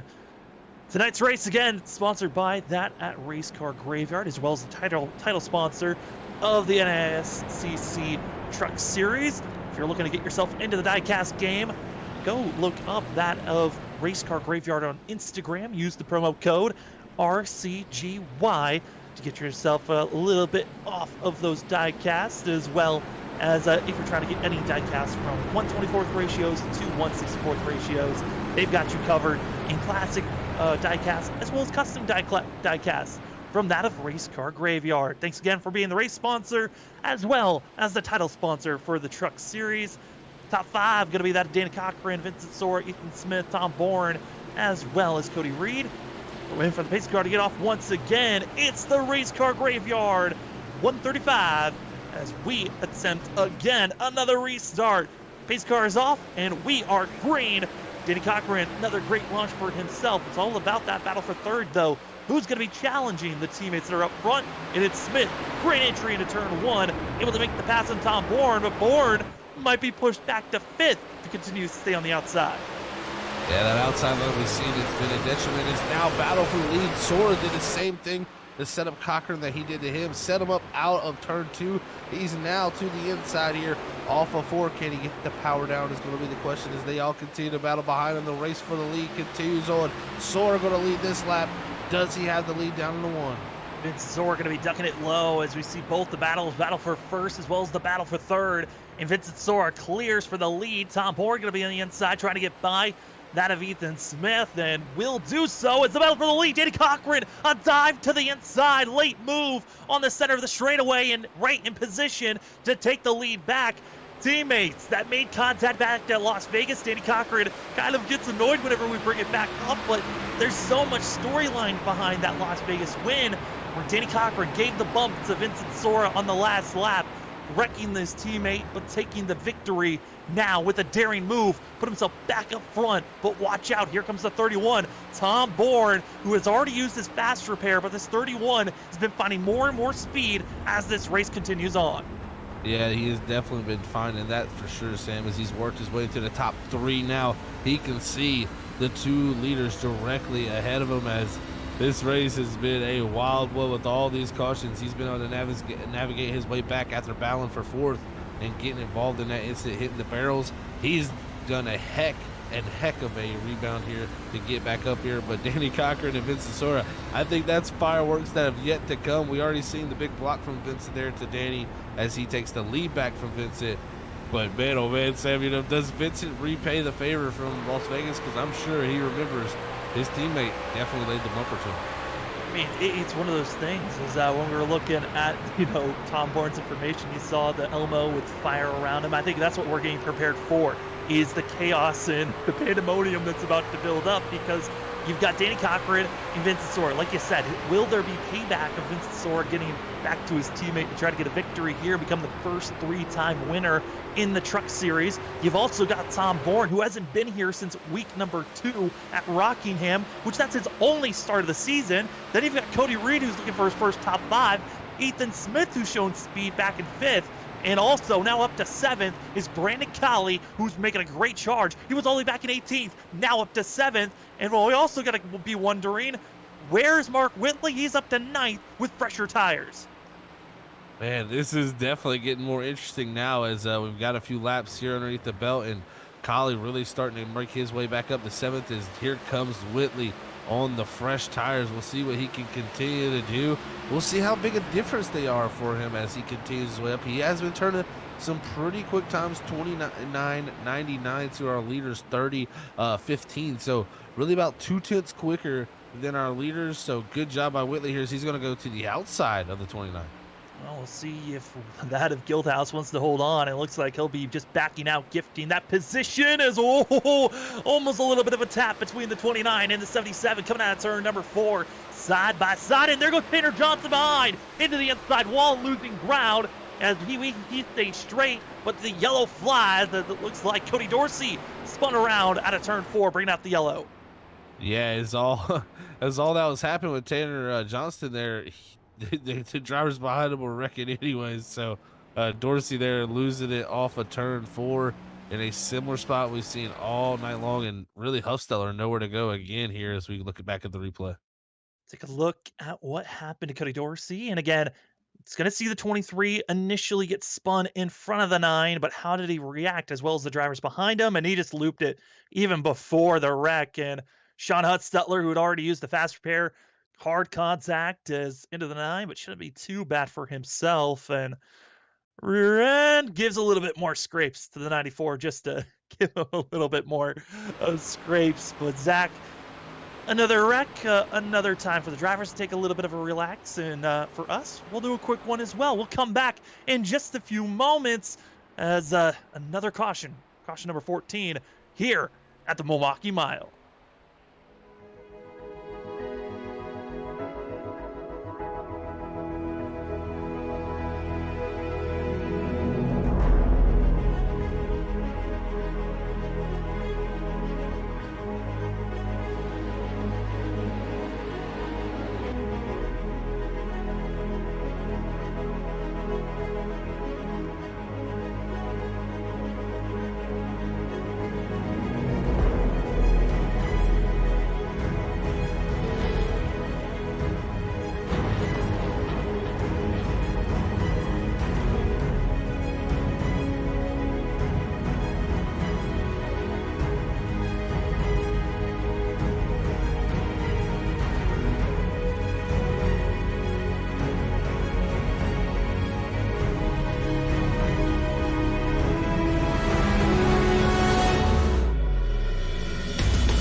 Welcome back, ladies and gentlemen, to Freaky Fast Broadcasting for the NAISCC Race Car Graveyard Truck Series.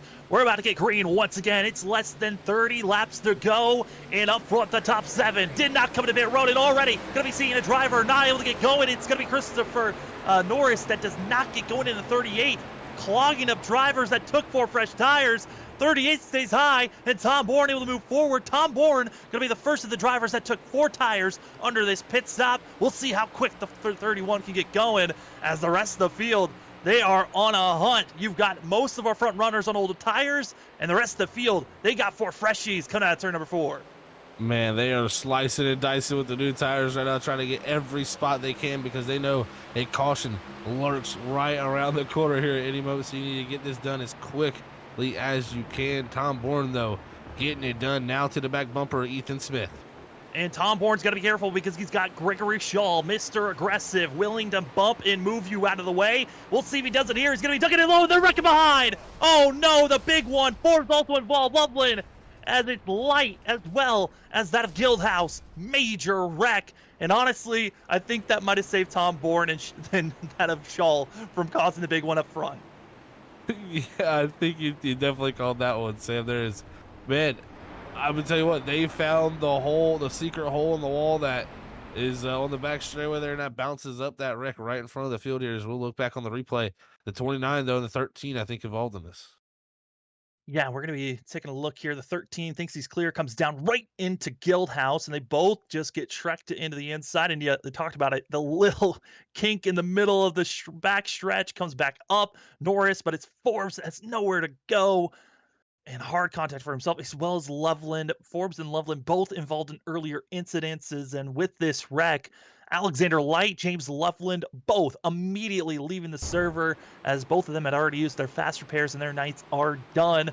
And that of Jonathan Smith, we just saw, still in pit road trying to get service done for the 32 and himself. But Guildhouse in pit road and many others, as our front runners, Vincent Sora, Danny Cochran, they had to come into pit road. But Zach, instead of having, 10 lap advantage, they're only having about a lap or 2 of green flag racing advantage over the rest of the drivers that pitted much earlier than them. And Vincent Sora and Danny Cochran, they're going to fall all the way back, potentially outside of the top 15. Yeah, I don't like that call from them there. I think you got to wait almost even longer to where you hope it cycles back around. The other guys who don't want to take tires. I mean, that's a tough position to be in. They're going to be so far back now in such bad track position that they've given up a lot of positions here. And Tom Bourne, he's got to be definitely the one smiling the biggest here, as he's going to be in 4th place on that fresh set of tires in the best position. I mean, Ethan Smith also not in a bad spot. I believe he actually only took 2, I believe, on his stop. So, not a bad position there, as the top 2 are going to have older tires. And Whitley there, he's going to have not as old as what Cochran and Sora would have had, but man, he's going to have still older tires than this group here. Well, Zach, I think for the audience as well as for ourselves, you might be wondering, we are quickly getting back to racing action. Well, then they gave admin controls to Tyler Dengler, who has been on it here tonight, saying, hey, we're going to go quickly back to 1 to go. We're not going to wait for all those pace laps for drivers to have time to get repairs. We want to get right back to racing action, as he's been putting us to 1 to go once again. So we're getting right back to racing action. It's going to be Mark Whitley, Mark Morales Jr. going to be your front 2, both on, for that of Mark Whitley, 23-lap older tires. Mark Morales going to be on 44-lap old tires. So that front 2 going to be very sketchy for themselves. Then you've got 2 fresh tires for Ethan Smith, and third, Tom Bourne, and everyone else behind going to be on 4 fresh tires. We'll see how our front 2 can hold on, as the pace car going to be getting off our 15th restart of the night. Hey, let's get it going once again. 23 laps to go here at the Race Car Graveyard 135. And it's going to be that on Mark Morales. A fabulous start to try to hold off for second, but it's not good enough. They're going to be 3 wide, battling for that of 4th place. Gregory Shaw, once again, over aggression, and you just got a feeling that 66, with the way he is racing, he's either going to win this race or wreck someone trying.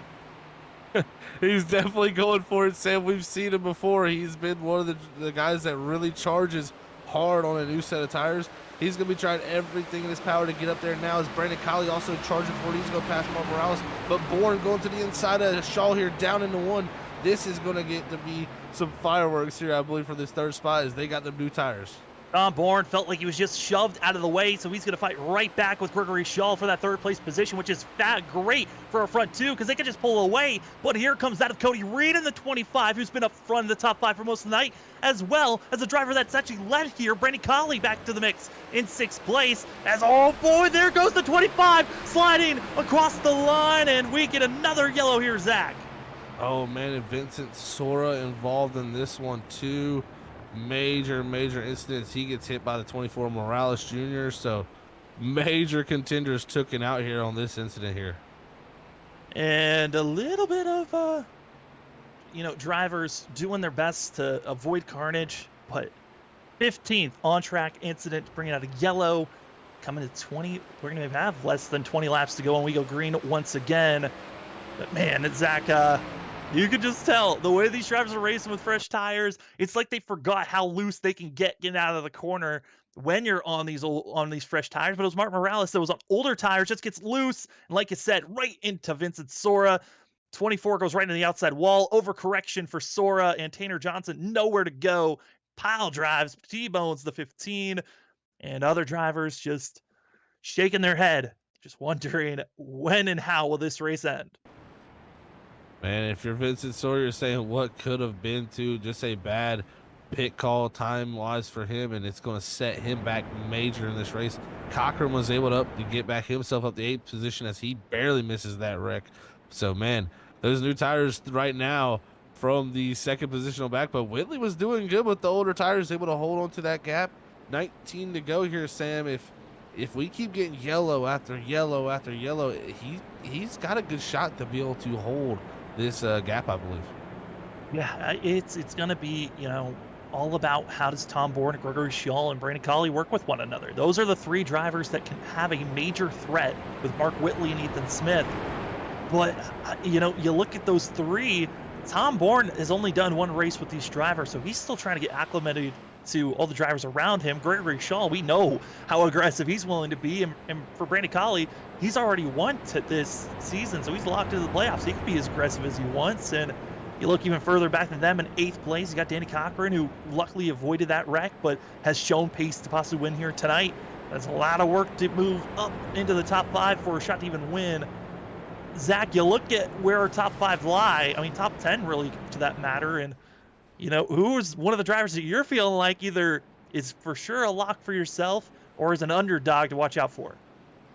Oh, man, I think an underdog personally to watch out for is that 66 of Gregory Shaw. We've seen him cause fireworks before and, be right up in the mix. I think he's going to be super aggressive here. He could be a definitely underdog to watch out for. Yes, like you said, you got to watch out for Brandon Colley. He led laps early to go and set on the pole. He's going to be quick. I think the man, though, that is sitting in the best spot, though, has got to be Tom Bourne sitting in 3rd there on the freshest tires. We'll see what he can produce, as he's definitely had a wild up and down night. But I tell you what, if he could end up with a win, he will definitely be a happy driver. Oh, you already just saw Tom Bourne, Gregory Shaw almost take each other out on 2 restarts in a row. Let's try for a 3rd time here. As again, it's Mark Whitley, Ethan Smith going to be on those older tires with Tom Bourne, Gregory Shaw, Brandon Colley going to be your top 5. Top 10 going to be that of Chris Couric, as well as Eric Kralik, Danny Cochran, Tanner Johnson, and Tyler Dangler going to be your top 10 drivers. 17 trucks on the lead lap. Pace car pulls off. We are green once again for the race car. Graveyard 135. And it's Mark Whitley. Great launch for himself. But already, Brandon Colley was thinking 3 wide for 3rd. Thought better of it. And it's now Shaw and as well as Tom Bourne. But it's Ethan Smith kind of defending the inside. Watch out, a little bit and banging for 3rd. Definitely beating and banging going on here is Danny Cochran in the background. He's going to sit in 3 wide below Brandon Colley. And what a really aggressive move it was from him there, as he's able to stick it on the inside and hold position here as he's going to be running forward on those new tires. How did he hold on? You thought a little bit of a shuffle was going to happen with a little bit of tail slide in, but the 2 holds on, but almost sliding up to that of Colley. It's going to be the battle currently for 5th place, but up front, Tom Bourne has moved up to 3rd and now is pounding at Ethan Smith. The 31 possibly has a chance here, so we're coming up to 15 laps to go, but it's the battle for 5th that could be the deciding factor. If Danny Cochran can get going as Colley almost gets dumped to the inside wall, but the battle for 2nd here, Zach. It's Tom Bourne blinking slightly, so got to be careful for Ethan Smith. He might not know where the 31 goes. Yeah, this is going to get dangerous, definitely, with that network being involved with the 31 there. Sorry, Tom Bourne is, again, big blocks being put on here. The 1 and the 2 of Brandon Colley and Danny Cochran, aggressive moves, and they shove each other way out the groove here. They're going to come back down the racetrack trying to hold on to it. Here comes Vincent Sora. He's on the freshest tires. He pitted and got his fastest pair. He's flying through the field. Where did he come from? Vincent Sora rebounding, and now up to 7, possibly up to 6. But they are battling back here, 2 seconds back from our leader, and they need to make the moves now if they want a shot for the lead. 14 laps to go, coming to 13 laps to go, and Tom Bourne still has not made the pass for second just yet. But Vincent Sora, though, he's up to 6th, and now soon to be up to 5th. Will Vincent Sora have enough time, though, to catch up to our leader? I don't know if he has enough time, Sam, but I tell you what, he has determination to get it done as he's already going to be complete that pass for the 5th position. He sees the front 4 ahead of him. He's got to chase him down with 13 to go. Mark Whitley with the excellent pit strategy has been able to hold on to all this lead as the top 3 have drove away. Can Vincent Sora run him down? This is going to be the lap for us to kind of get a little bit of a tell. How fast is Vincent Sora compared to Mark Whitley, Ethan Smith, and Tom Bourne, as well as Gregory Shaw? And also, we've seen Gregory Shaw be very aggressive on the offensive side. How will the 66 be defensively here when he's got a fast truck coming behind him? As we see here, Gregory Shaw doing his best to hold off for 4th place, trying to get one of his best finishes of the night. And he's going to hold center for now, but there's a little bit of communication between Shaw and Vincent Sora. Might be just gifting that position, and he does. 66 goes high. Easy pass for Vincent Sora. And we look at the time. It's going to be Tom Bourne closing in. Same for Ethan Smith on Mark Whitley. But it's Vincent Sora running about 4/10 faster as we're 11 laps to go. You look at the timing. Vincent Sora might have just enough time to catch up to our top 3. He is going to have to be so aggressive, Sam. And if these guys start to battle a little bit, slow each other down like we're seeing with Smith here, a little mistake, slowing Tom Bourne down a little bit, this is going to help him claw his way right into position. And I tell you what, that 15, he's not going to be afraid to use the bumper. I'm sure he's frustrated. He's got some feelings and emotions flaring up right now as he's trying everything in his power as Tom Bourne slides in off 4. Tom Bourne trying to gain everything he can, but it might come at a risk of almost throwing the race away. He's already used his faster pair after a self-spin earlier in the race in the first 20 laps of this course. He spent all race trying to get back up into the top 3. He did so, and now with an opportunity to try to pass that of Ethan Smith and Mark Whitley, but the tires, you look at the differences, and Tom Bourne, he has been one of the most aggressive on these 4 tires that he's gotten, and it might have backfired for himself as Vincent Sora now almost just a second away and catching a little bit of the draft of the 31 going down the front stretch. With 9 to go, Sam, he has clawed his way almost within 1 second of the lead. He's going to have to make these passes so clean and so smooth that it's going to have to be perfect. If he doesn't do that, it's not going to happen. He's going to either need a caution or some type of miracle here to get this done. I'm telling you what, if he does do it, it's going to be one for the books. You got Mark Whitley, a 2-time winner already this season. Won last week at one of the most dramatic finishes at Texas and on Freaky Fast Broadcasting history. Then you got Ethan Smith looking for his first win and can lock himself into the playoffs. Tom Bourne, his 2nd race of the season. Not really a threat for the playoffs unless he gets a win. Vincent Sora, who got taken out late in 4th place, trying to make the move as you take a look at the difference. Coming to 7 laps to go. Vincent Sora has been gaining about 2/10 each lap, but it's going to be the question of how quick can he make the pass. Tom Bourne gets loose, gifted possibly 3rd place going into turn number 1. Well, the big thing is going to be on the outside here. This is actually going to probably lose him some time. That was the worst case scenario, but he's going to cross over. What a move from the 15 down to the inside, down the back straightaway. Vincent Sora showing his strength. We almost were about to say you never want to go below the apron, go below that yellow line. Vincent Sora just said, you know what, let's just send it and hope it sticks. It does. The 15 now up to 3rd place, and we're coming up to 6 laps to go. Mark Whitley, Ethan Smith, they held off Tom Bourne, but can they hold off the hard charging 15 of Vincent Sora? Sora on that last restart fell all the way back to 13th place, had to march his way through. He's up to 3rd of 10 positions for from the restart. 6 laps to go, coming up to 5 laps to go. But the difference, a full second, and will Vincent Sora have enough time? It's not looking like it, but he certainly is going to throw everything he's got with 5 laps to go. Mark Whitley trying to hold off for win number 3 this season. Whitley has to be mistake-free. 5 to go. He's got the gap he needs to be able to hold this win off, but one mistake will set him back into the zone where an attack from the 00 or the 15 will be possible. Ethan Smith, though, he's trying to do everything. Remember, he said this is his favorite track on the circuit. It's showing why. He's running second here with coming to 4 to go. That last lap with Ethan Smith, we'll see this go around. Who's the faster driver out of 4? Mark Whitley goes a little bit lower. Smith lets that truck drift up. As they come across the line, you see the difference of our front 2. That last time by, it was going to be that of Smith, who currently is trying to gain time. Maybe not enough, but he's going to be right on that back bumper. And if anything, this is going to hurt Vincent Sora because he might not have enough time. 4 laps to go. He's not close enough right now, Zach. He needs it. Just a complete failure from the 77 to the 00 for the 15 to go for a win. But here he comes, closing in the difference, almost a half a second now.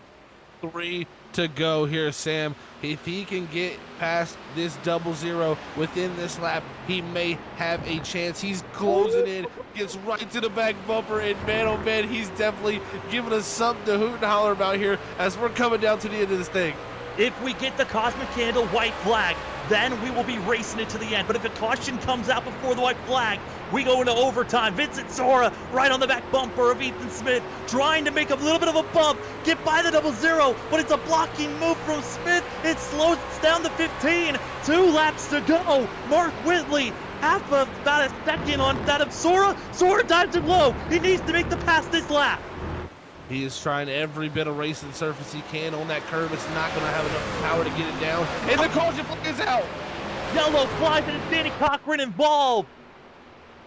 Oh my goodness. That's almost not to the end, but not yet. And I tell you what, this is, woo. Everybody, you know, I like to say it's getting spicy. It's about to get real spicy on this next restart here as we'll go back on the replay and see what happened to Danny Cochran here, man. Unfortunate for him. You're going to see Danny Cochran and as well that of Cody Reed on top of one another, but you're going to see on the middle of the corner, Cochran goes low and kind of gets a extremely low corner, gets onto the yellow and paint, and that's what gets him loose and just loops it around on himself. 0 contact between the 2 and the 25, but they certainly were close enough. If you wanted to say there was contact, you could, but there was no contact officially between the 2 and the 25. But Danny Cochran, now he'll have to think about coming to pit road and possibly take some 4 fresh tires and also get himself a fast repair. But that's the real question here, Zach. We have 3 attempts at overtime. Do you want to even risk going to the back half of the field? Not if you're in the top 10, that's for sure. You ain't going back there. I mean, maybe in the top 15, you're not going back there unless you got damage or some major issue. You're not wanting to hit pit road right now. It's just too dangerous to put yourself back there. Whitley, though, we got to applaud him, man. What a strategy call. I thought he missed it. I thought he pitted way too early, but he timed it exactly right. He knew with how these cautions were playing out, he really wouldn't get too much wear, and that's why the lap difference that we've seen between the tires of the rest of the field hasn't really been prevalent for him as much as it has for the rest, because he's just had caution laps mostly on those tires. So great job by Whitley to get out front. He's going to have a tough time, though. Here's Sam. He's going to have the new tires directly behind him, unless, does he decide to take that outside lane? I don't know if you risk that either, putting yourself up on the outside with the 00 to your inside. I mean, if you're the 00, you're licking your chops if he gives you the inside there going down the 1. If anything, you're just hoping the 00 can get going, and it can come down immediately when you take off on the inside and tries to be a block on Vincent Sora. Sora, compared to Mark Whitley and the 15, Sora has a total of 28 lap fresher tires than Mark Whitley, but like you noted on Zach, most of those laps that Mark Whitley put down were on caution laps. One of the longer green flag runs that we just had was there coming to the end of the race, but then spin out, self-spin from Danny Cochran puts us in overtime, our first attempt at overtime. So this is how it works. It is a green-white checkered. If we go green and a yellow flag comes out in that first lap, we go into our second attempt. Similar, so if the same thing happens again on that second attempt, we go to our third attempt. Same thing happens that third attempt. the race finishes under yellow. But if we get the white flag, any contact that happens, any wreck that happens, we continue to stay green. It's all about who can cross the line first. And that's when drama starts to peak up. Up front, Mark Whitley, Ethan Smith, Vincent Sora, Tom Bourne, Gregory Shaw, your top 5. Pace car's ready to get off. Hopefully you're excited. Get those spicy emotes ready because it's the race car graveyard 135. Overtime attempt number 1 as they race into turn number 1. Ethan Smith couldn't get down. Already, Vincent Sora's up to position number 2. This is not what Mark Whitley wanted to see. Tom Bourne looking to take third there from Ethan Smith. Great run for him. But Vincent Sora going to have a clear shot here now as they come down to 3 and 4. Going to be looking for the white flag. 3 and 4. All that Mark Whitley wants to see is that white flag. Get to it, and we'll race it to the end. And all you have to do is hold back to that of the 15. But yellow flies. We're going into overtime. Attempt number 2. And that is not what you want to see. If the Vincent Sora now going to have to restart in the high lane. Tom Bourne going to like it. He's going to get his chance at starting third. Wow, this has just shook everything up here for a second green white checker attempt. Danny Cochran going to be the victim of that incident that came out as the 2 fresh tires used fast repair. The slicks just spun him around, bringing out that yellow. But Zach, 18 cautions here tonight. Total of 17 of them been on-track incidences. It has been a long night, and we're hoping that we only need to use a second attempt, but man, we might have to use that third. I tell you what, Sam, it's been a long night here at the Milwaukee Mile for a few guys, and it's only getting a little bit longer here as we're going to go to the second green white checker attempt, man. And Vincent Sora, he was in the prime spot there. He's going to be really upset about that caution there. He was in a prime spot to have a chance at Mark Whitley here. I think now he's going to have a much worse shot at this chance here. Tom Bourne going to be the one sitting in, I think, the best position there. Unless Vincent Sora can just time this restart perfectly, hold it on the door entering into 1 and 2. We haven't really seen somebody be able to do that too many times, but we have seen second place get the lead with a crossover move from there. It's just going to all come down to that third spot, and if that third spot can close up that gap where the 15 can drop down. Zach, also, the clouds have parted. Sun is hitting the track. It has been cloud cover for most of this race, and the track temp has dropped dramatically throughout the night. It's all the way down to 74 degrees track temp currently. Expecting that to ramp up just slightly as we're getting closer and closer to attempt number 2. Wondering also how that might be affecting these drivers as we're stacking up and getting ready to go green on this lap. Yeah, Sam, this is what it's all come down to now. Green white checker to tip number 2. We have a possible third one still available. I'm sure these guys want to get it done this time here at Milwaukee. Well, Milwaukee's claimed a few people here tonight and definitely has brought some, I'm sure, some tempers out. But I tell you what, it could be a special ending here, folks. Definitely thank y'all for tuning in, and you're not going to want to miss this ending here. Absolutely not. It is Monday night truck racing for the NAISCC Race Car Graveyard Truck Series, and it's all on Freaky Fast Broadcasting Monday nights, and we always love seeing these guys try out drama.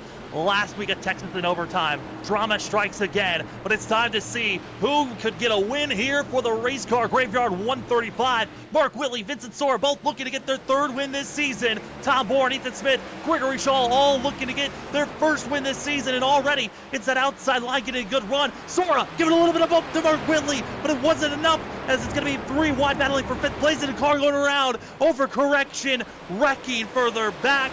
As we stay green, it was Cody Reed involved in that one. And yeah, there the caution is going to fly. Green white attempt number 3 coming. And caution number 19. It looks like 19 is going to be the number here tonight. Sam, man, I tell you what. Vincent with already a bump to the back bumper. He was trying to set something up there, but the caution going to come out to 25 going around. Oh, boy.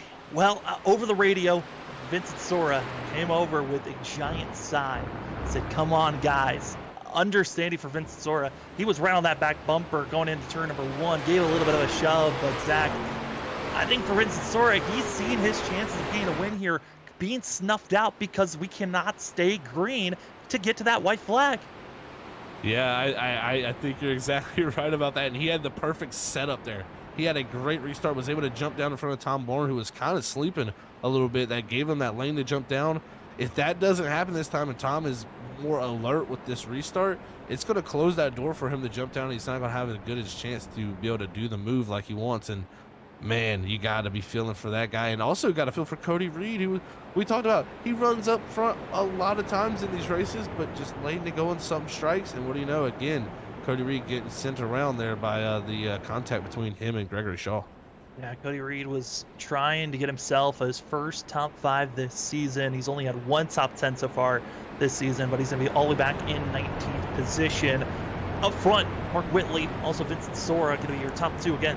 Both of them tied, as well as Danny Cochran tied with 2 wins this season, trying to become the first driver with 3, as we are on race number 9 of 13 of the regular season. Regular season coming to a close here very shortly. But man, Zach, I think everyone's amped up, excited to see how tonight's race is going to go. This is the final attempt at overtime.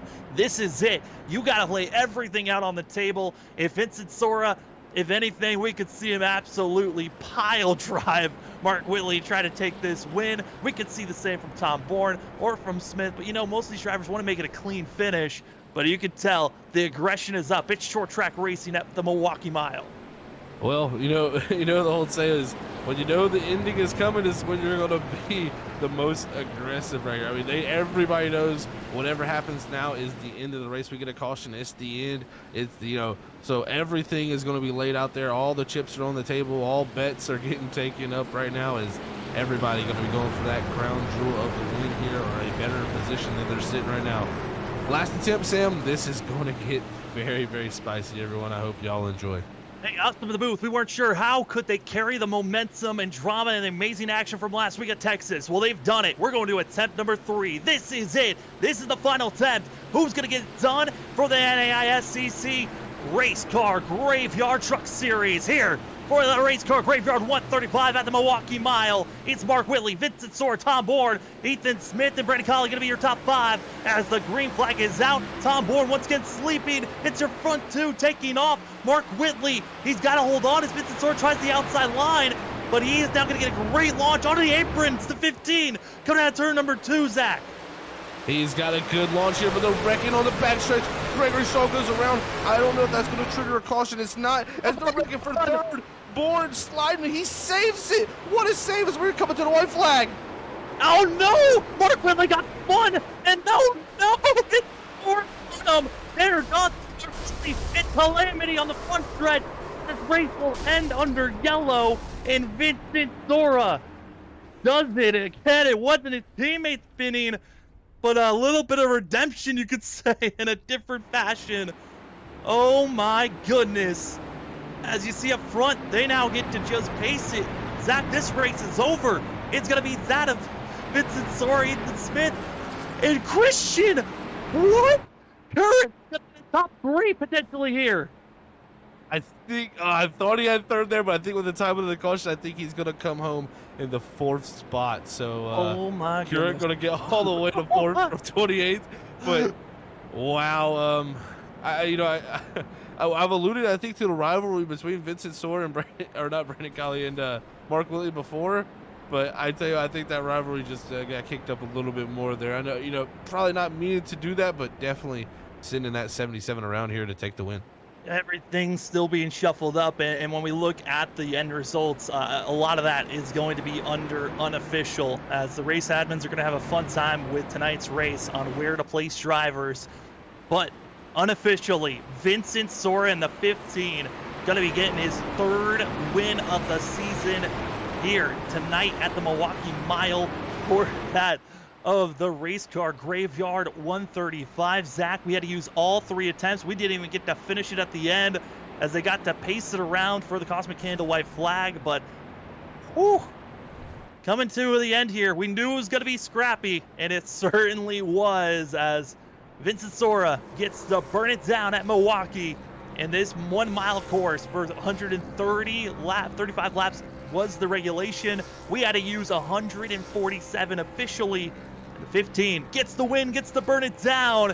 And for us up in the booth, we're going to take a quick commercial break. When we come back, Zach Hall is going to take you to the end. He'll be talking to that of Brandon Colley, Ethan Smith, and Vincent Sora for our top 3 interviews. We'll be back in just a few here on Freaky Fast Broadcasting.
All right, we are back here, everybody, after a wild finish to our race car graveyard 135 here at the Milwaukee Mile. First man up here to talk to us tonight is the 3rd place man of the one. Let's hear from Brandon Colley after tonight's wild finish. Hey, Brandon, it's Zach up in the booth. You got a copy, buddy? Hey, Zach, how's it going? Well, man, long night here. 20 cautions at the Milwaukee Mile, buddy. I tell you what, you started from that pole position, was looking so good out front. Had that unfortunate incident that sent you round, put you in the back of the pack, man. But what a recovery drive to get back to 3rd. That's got to feel like some feat after what we went through here tonight. Yeah, I mean, it was a caution fest. I feel like if I'd have had some green flag laps there, I could have done a lot more. But I mean, I can't complain. It worked out, especially right there at the end. Got that nice round 20 cautions, and it got me a podium, so can't complain too much. Yeah, man, I tell you what, that's good to see you get another good points tonight here at the NAISCC Truck League here, man. I tell you what, we head off to Nashville Super Speedway next week, man. How do you feel about heading off into there as a concrete, very interesting racetrack that we got coming up? I'm actually looking forward to it a lot. I've done only the one race there in the Cup car, and I was pretty surprised by just how old school it felt as far as the racetrack and configuration go. I think tire management's going to be a lot, and I feel like I'm pretty decent at that. So if it comes down to tire management, for sure, I feel like I can go in there and snag a win. Well, but we'll have to see how it all plays out for you there, man. You got third here this week at the Milwaukee Mile. Congrats on that, Brandon. Before we let you get out of here, man, and go celebrate, anybody want to send a shout to? First off, you guys, Freaky Fast Broadcasting. Can't wait to go back and watch this one and just see all the carnage that ensued. Secondly, got to thank my team, Category 5 Esports, Zach Hall, Cedric Hunter, Brian Johnson, Larry Yingling, especially Cedric tonight. He was up in the spotter stand guiding me through there and being very, very helpful. I don't think I'd have made it all the way back up there if not for that help. So thank you again, Cedric.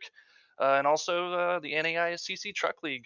It's really fun racing here with these guys. Admins do a really good job making sure that everybody's taken care of and making adjustments during the race so that we have some issues, we can get them sorted out pretty quick, and it goes smoothly for everybody. So thanks to them. Well, man, congrats on third here tonight. We'll catch you in Nashville next week, buddy. You have a great night. All right. Good night, guys. All right, that was our third place driver of Brandon Colley here tonight, the Milwaukee Mile. One of the drivers we talked about a lot here tonight entering was Ethan Smith, talking about how much he liked this racetrack. And guess what? It played out very well for him here tonight to get that second spot. Let's hear from Ethan Smith. Hey, Ethan, it's Zach up in the booth. You got a copy, man? I do. I got you. Well, I tell you what, Ethan, hard fought battle here tonight, man. In the 00, able to bring home your best finish of the season here in the second place position, man. After 20 cautions, how does that feel to bring home that 00 in second? Oh, it feels really good, especially after Eldora in Texas. I was running pretty good at both those tracks, and then I just got caught up in those last lap accidents. And I've been a pretty giving, passive driver so far this year, and with so many races left in the season, the short races, I have to be aggressive, and that's what I had to do. I just want to give an apology to Tom, but I'm racing for points. I'm racing to get up there, and it's just unfortunate I didn't want to turn him as hard as I did, but I'm trying. Yeah, definitely a lot of trying going out there tonight, man. I tell you, tough racetrack here also. And, we had info that you were very fond of this racetrack, man. So did you have a good time? What are your more favorite tracks out here at Milwaukee Mile, man? This is definitely one of my favorite tracks, just because it's not very common in the trucks. I ran them in the late models a little bit, and then going in the trucks. I mean, by far, I love racing them in the trucks. This track is awesome, and I didn't get the qualifying position I wanted, but I was able to stay clean and move up one by one. And that pit with 2 tires was a good call, and it allowed me to get up there in the top 3 for a while. Yeah, man. I tell you what, it was a good run for you here tonight in Milwaukee, buddy. Definitely a track, like you said, you enjoy. So it was good to see you get a great run here for those points to help you out heading off into those playoffs. 4 weeks left with some big tracks coming up, man, looming for your playoff chances, man. So congrats on the second place finish tonight, Ethan. Before we let you get out here, man, anybody want to send a shout to? Just thanks for you guys for broadcasting, and thanks to any family that may be watching. And thanks to Danny Hot Lab Designs. I got this really nice Crown Royal apple paint. I love it. Yeah, I'm just thankful. Well, Ethan, I tell you what, buddy, congrats on the second place finish. We'll catch you next week in Nashville. You have a great night, man. Thank you. You too. All right, everybody. That was our second place driver of Ethan Smith, his career best finish here at the NAISCC Truck League. As we'll move on now to our race winner, third win of the season, and it came with some controversy. Let's hear from Vincent Sora in the 15. Hey, Vincent, Zach up in the booth. You got me, man. Yeah, I hear you, buddy. Well, I tell you what, a wild race here tonight, man. 20 cautions and a lot of carnage out there on the racetrack. I mean, man, what a bounce back for you. Involved in that caution. I'm not sure what number it was. There's so many of them, but involved in one of those later cautions there and had to take the fast pair and rebound, man. I mean, you came out of nowhere. You surprised all of us up in the booth. How were you able to get yourself back up there into position to put yourself in the position to win? Well, the tires were a big help. I knew I was going to have the fresh tires of the whole field, and just wanting to get back up there and win the race. I felt like I was probably the second fastest truck tonight. Danny was clearly the fastest guy. I feel really bad for him. Just things didn't go his way towards the end of the race, and I just really unlucky for him because he was the deserving winner tonight. But yeah, just drove up there. We got a caution with about 5 to go. I actually kind of didn't want to see the caution because I feel like I might have been able to get up to the lead cleanly and just make a pass. But either way, what happened happened. Didn't want what happened to happen coming out of 4, but that's just racing sometimes. So just tough luck, I guess. Yeah, definitely. It definitely is tough. But yeah, take us through those. We got 3 attempts at my checker. I mean, it's got to be interesting as a driver there. First one you attempt, you're in 3rd position, so you're in that inside lane trying to get right and behind that 77. Then the next 2 attempts, you got to start from the outside lane. I mean, how tough is it knowing, never knowing when a caution is going to come to end regulation? I mean, how much desperation is there in those last few restarts? Oh, there's a lot because, with the heat cycles in the tires, I mean, at that point, what my fresh tires had against his didn't really matter. We both get a chance to cool our tires off. He's going to be the leader, control car. He's going to get that initial gap. And then I got about a lap to set up a pass and then a lap to make the pass. So, yeah, you got to get what you can fast. Well, man, I tell you what, you're able to get it home, the victory here tonight after a little bit of contact between you and Mark Whitley. So, man, I tell you what, it was a wild finish here for us up in the booth again as we had some contact coming down to the end, man. But I tell you what, next week we head off to Nashville, the super speedway there. Concrete, tough racetrack that, it's a super speedway, but it races somewhat like a short track. I mean, how do you feel about going in there? You got 3 wins now also to your name. You feel like you can possibly go off in there and get the 4th? Yeah, I hope so. It should be a pretty fun race. I actually don't even own the track yet, so that's going to be the first plan of action here. So I got to buy the track, run some laps, and hopefully it should be a good one. There's a lot of throttle control and just a lot of talent that goes into running a race there, so it should be a lot of fun. Yeah, man, I think it's going to be a great race for you guys on the schedule. Can't wait to get there next week after Milwaukee was definitely a tough one for a few guys, but you were able to bring home the victory by your 3rd one of the season here at the Race Car Graveyard NAISCC Truck Series, man. So congrats on that. Before we let you get out of here, Vincent, go celebrate, buddy. Anybody you want to send a shout to?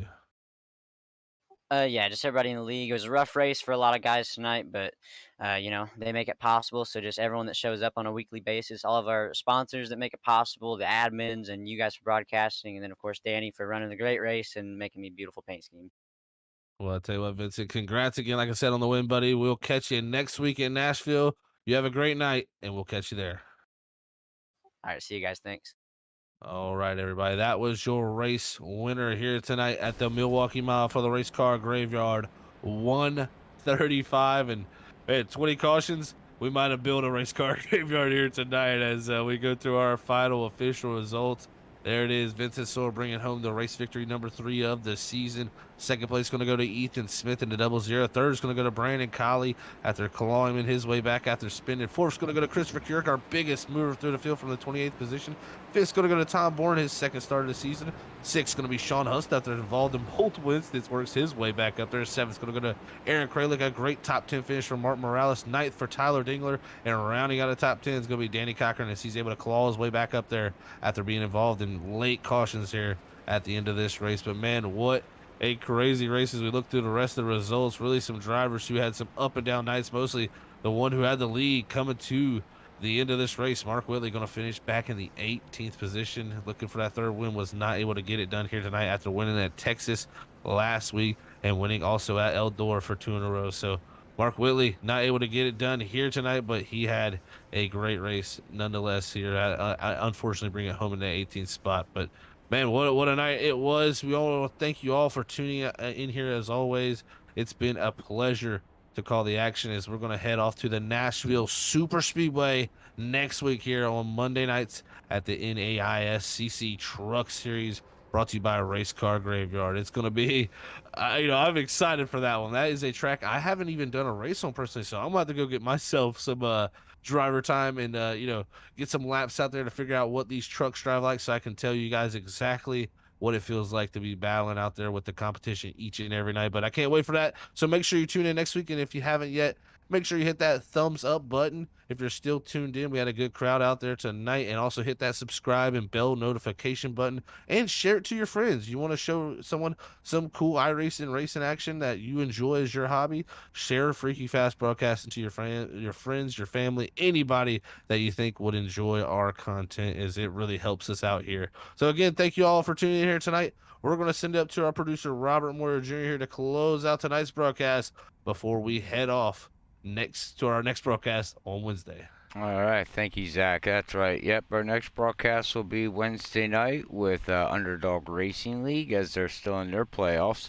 So, but as talk about tonight's race here, everybody, 20 cautions, and I called it out in YouTube chat land. I said total of 17, so I wasn't close, but I was close. Went over my number, but I don't know what to say. I mean, it's just a lot of beating and banging, and it's just hard racing. Just hard racing overall in general.